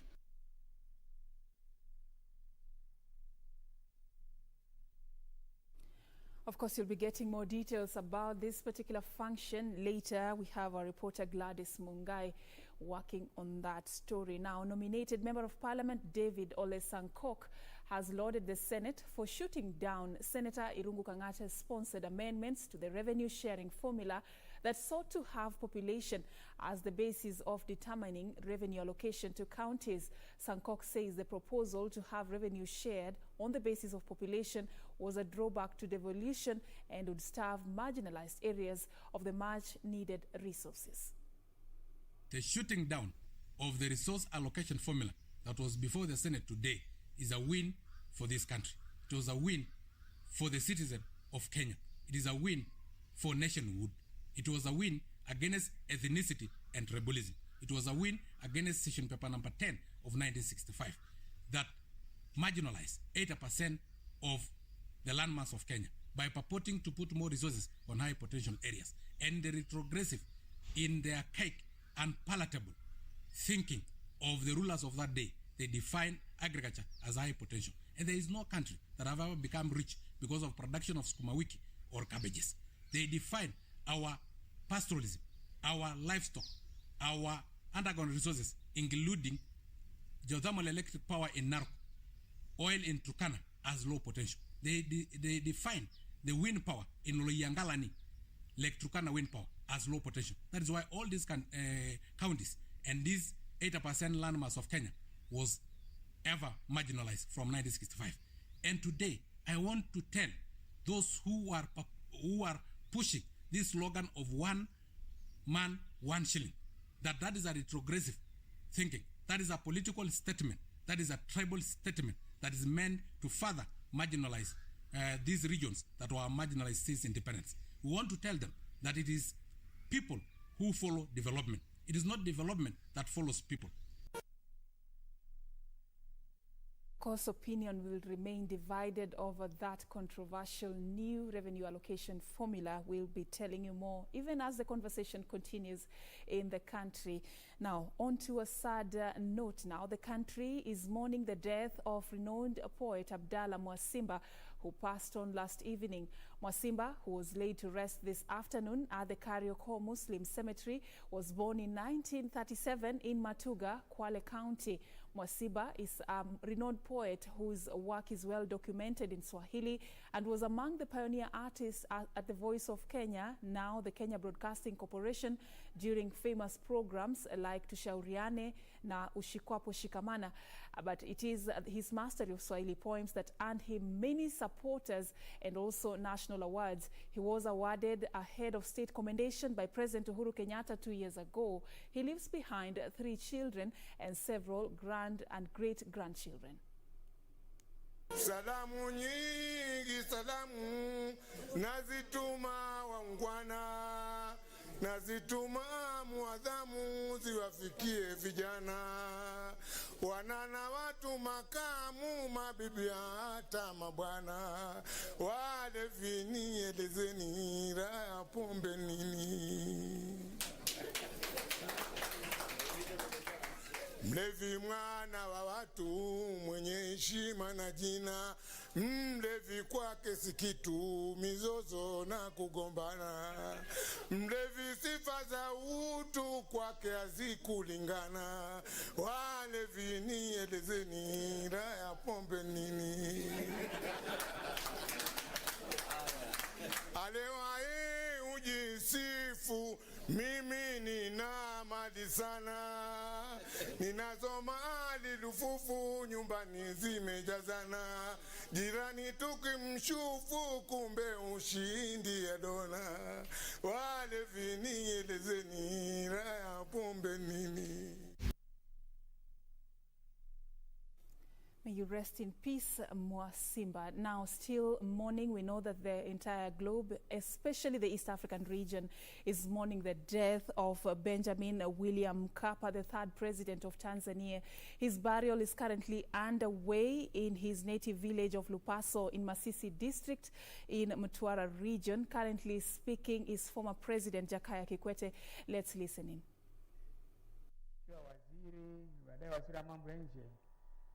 Maarifa yale ya mzee Mkapa nilikaa nayo kichwani na nilijitahidi sana kufanya hivyo. Sina hakika kama nilifaulu sana kama alivyofaulu yeye, lakini kwa kuwa mbunge kwa vipindi vitatu mfululizo katika jimbo langu lile, nadhani nilifaulu kidogo. Jambo la pili, alikuwa kiongozi thabiti, yani mwenye utambuzi wa jambo lenye manufaa kwa watu wake. Nilipohamia hapa nilimkuta Captain Jaka Mwambi, Mungu amrehemu, naye alikuwa ndio mkuu wa wilaya, mimi katibu wa wilaya. Lakini wakati ule wilaya hii ilikuwa inakabiliwa na tatizo kubwa la njaa. Kuna ukame mkali usiokuwa kawaida, njaa imebana, maji tabu.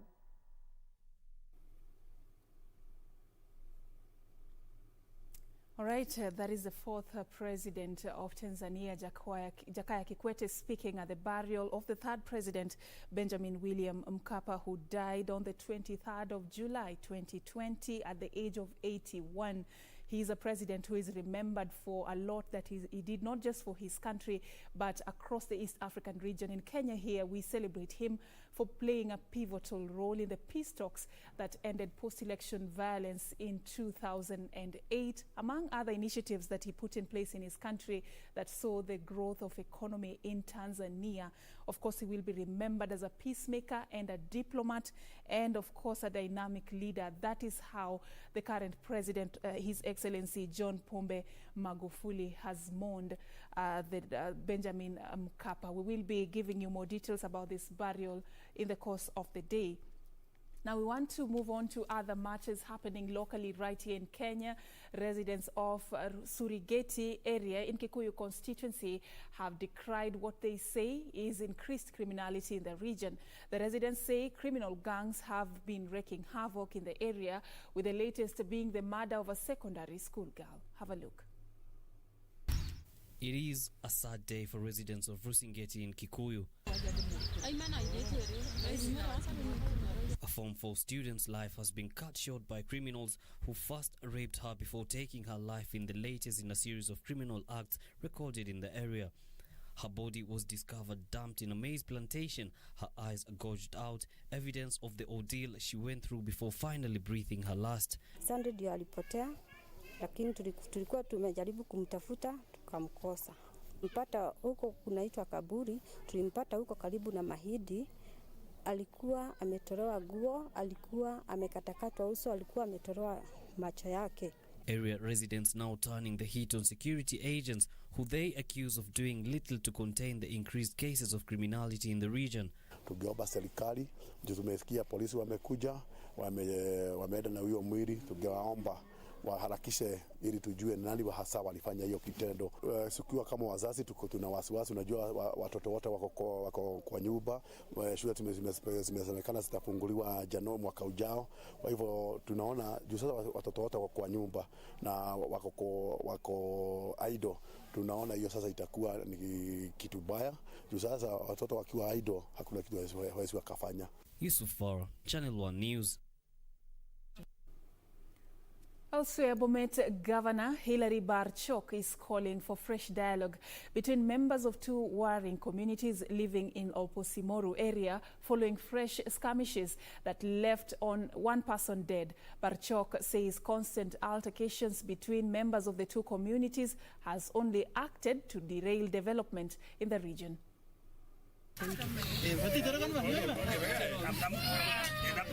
Just as the situation seemed to have normalized, fresh skirmishes erupted in Olposimoru area, pitting two members of communities living in the region. The latest altercation leaving one person dead and 6 others nursing serious injuries. Bomet Governor Hilary Barchok calling for fresh dialogue, even as he urged security agents to investigate the conflict and bring perpetrators to book. Hatuna furaha tukipoteza maisha ya watu wetu. Maisha ya Masai ni maisha ya binadamu. Maisha ya Wakalenjin ni maisha ya binadamu. Na tumekuwa tukiishi tangu zamani kama majirani. Speaking in Bomet after visiting the family of a single mother whose house he helped build after the previous one was destroyed by a fire, Barchok called on members of the two communities to embrace dialogue and avoid being used by the political class. Kama ni mambo ya mashamba, tunaweza ongea. Kama kuna mambo mengine ambayo hatuelewi, tuongee. Lakini tusiingize siasa kwa dispute ambayo pengine iko kati ya the two communities, to an extent that we incite our people to fight. Yusuf Farah, Channel 1 News. We now take you to Wajir County, where a section of leaders in the county have dismissed attempts by the women representative Fatuma Gedi to have the county dissolved. The group that largely comprises of elders and ward representatives instead want Gedi and area Senator Ali Abdullahi Ibrahim to settle their political differences with the county governor and desist from resorting to far-reaching resolutions. The political differences in Wajir between key leaders in the county appear to have hit a crescendo amid push by area women representative Fatuma Gedi to have the county dissolved. These attempts have, however, not been received well by a section of the electorate. We really condemn in the strongest term possible the reckless utterances the women rep is doing. And actually, you should not destroy a whole county in the pretext of personal interest that you have. It's a very unfortunate matter.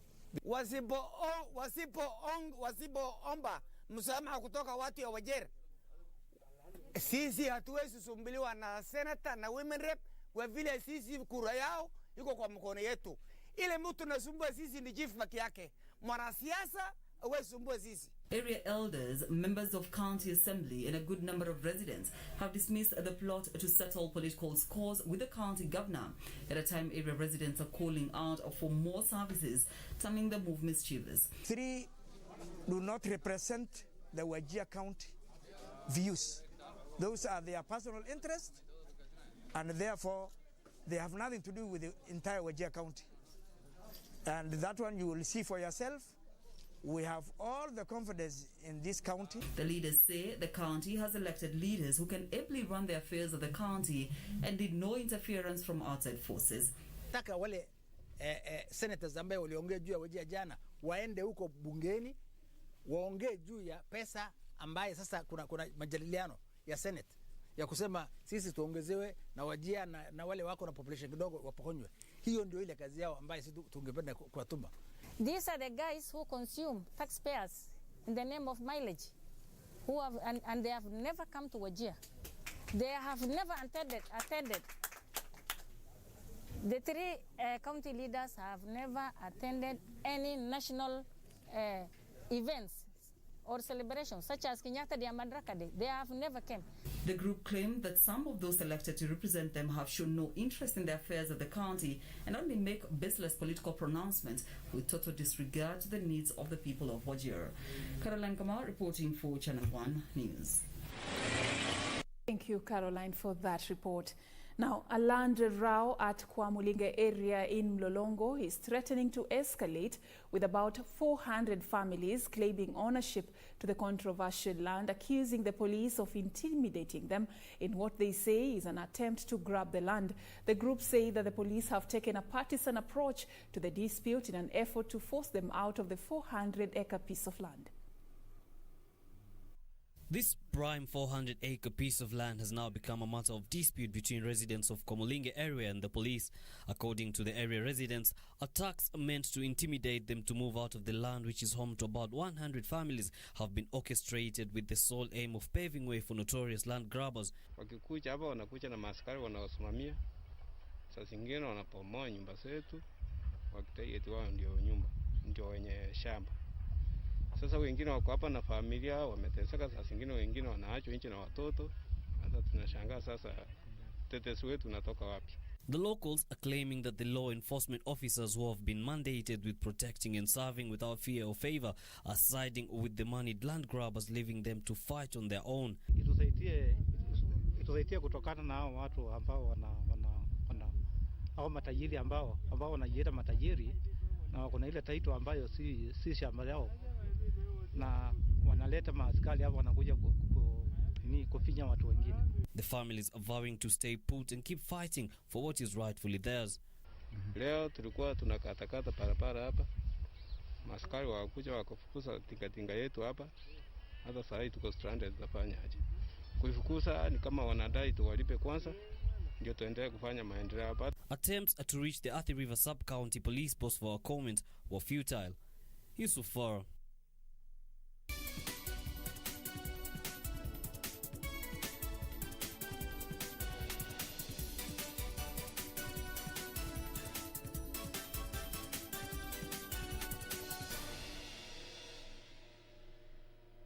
For the latest update in the world of business, Kenya Tourism Board has signed marathon world record holder and Olympic champion Eliot Kipchoge as Magical Kenya Destination Ambassador.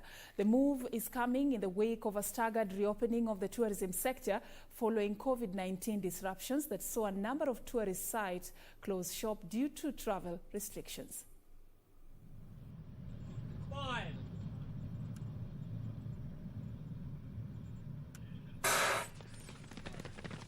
Described as the greatest marathoner of all time, Kipchoge has won 12 out of the 13 marathons he participated in. He's also the world marathon record holder with a time of 2 hours, 1 minute and 39 seconds, and the first man to run a sub-2-hour marathon in the special event in Vienna, Austria, dubbed Ineos Challenge.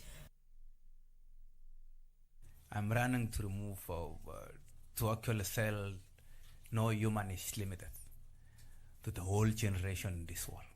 The engagement will see Eliot promote Kenya as a preferred tourism destination both locally, regionally and internationally through various campaigns. In a statement to newsrooms, KTB CEO Dr. Betty Radier notes Kenya is well known as a home of champions, hence sports form a part of our strategy to popularize the country's tourism offering. As a board, we have invested in locally hosted sporting events like the Magical Kenya Open, the World Rally Championship and the World Athletics Championship, among others, through sponsorship. Now we turn our attention to events held on the global stage that Kenyans excel in, and there is no better collaboration than with Kenya's marathoners. End of quote.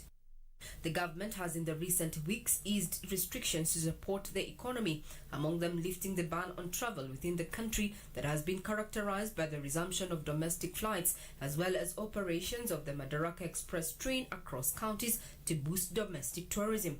Stakeholders have welcomed the endorsement in anticipation of the resumption of international flights next month. The travel restrictions as a result of COVID-19 have already wiped out in excesses of 85 billion shillings in tourism receipts as of June, with the amount expected to deepen by the end of the year. Regina Manyara reporting for Channel 1 Business.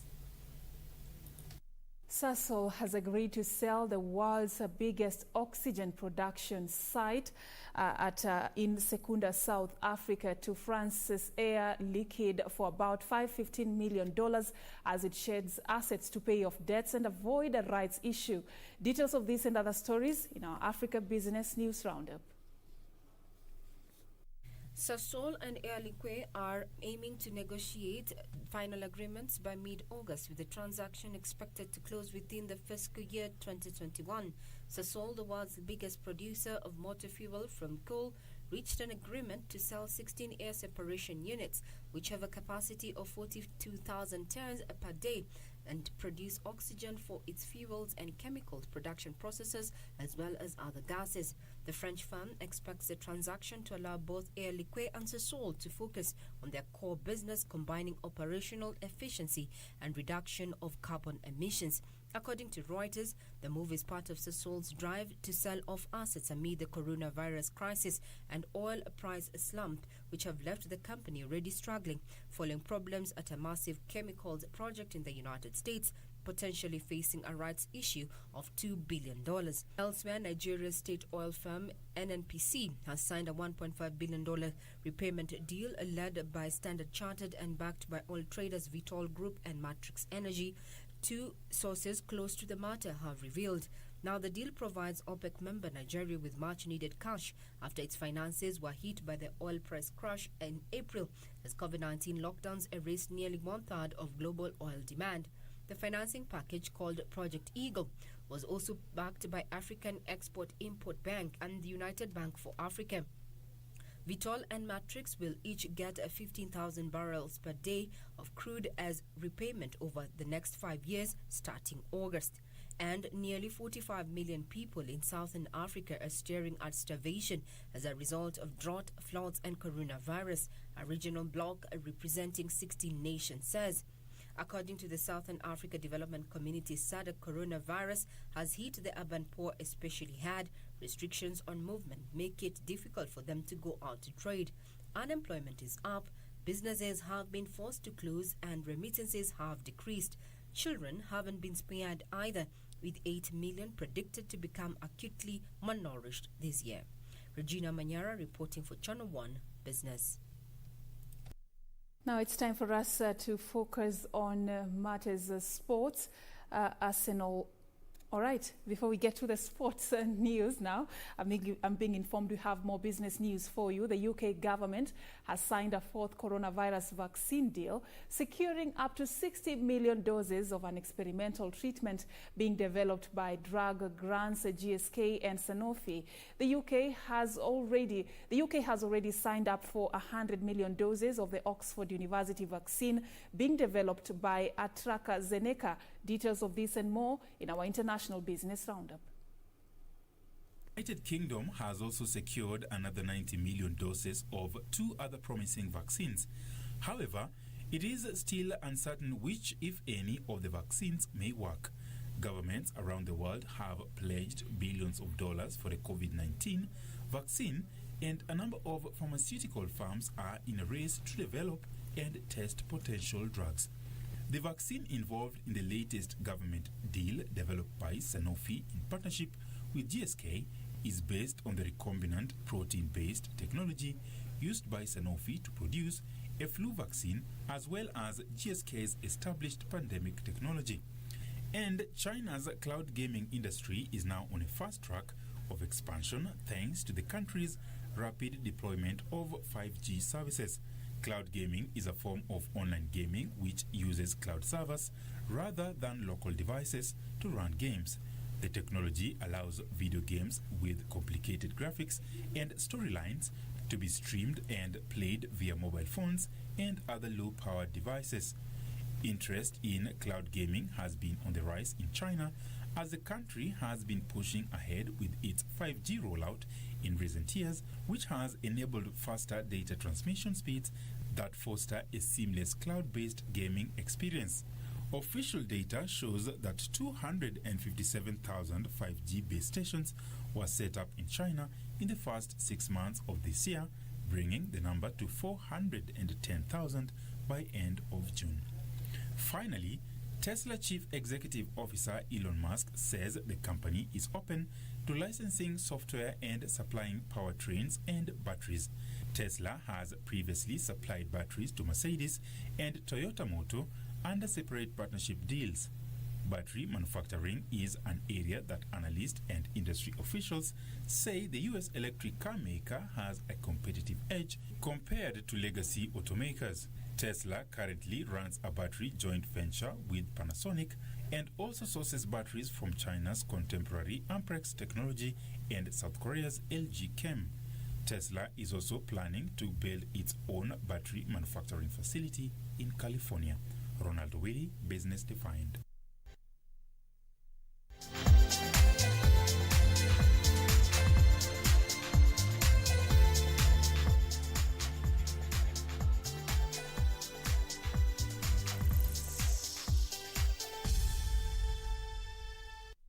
We now get to the sports news.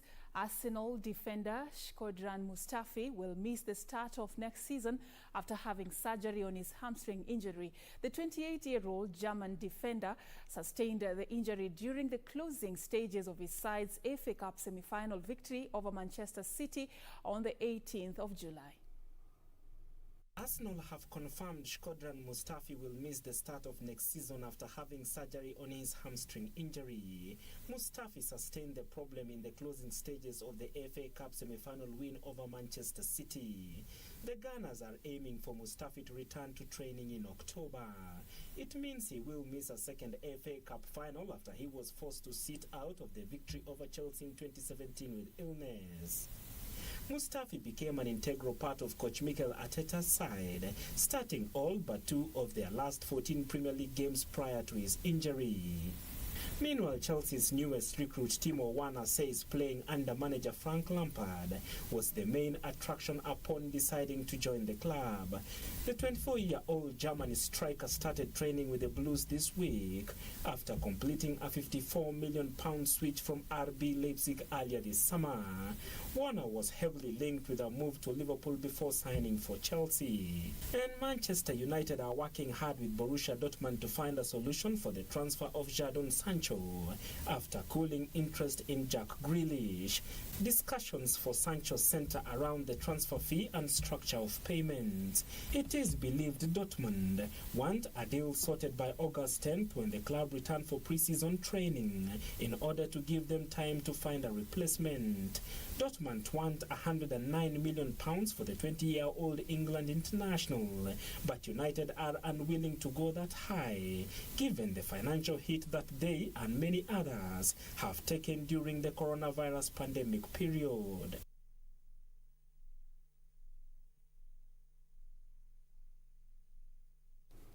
All right, and on that note, we've come to the end of the KBC Lunchtime News. We really appreciate your company. Simon Karodha has been our sign language interpreter. My name is Serfine Achieng. Have a lovely afternoon.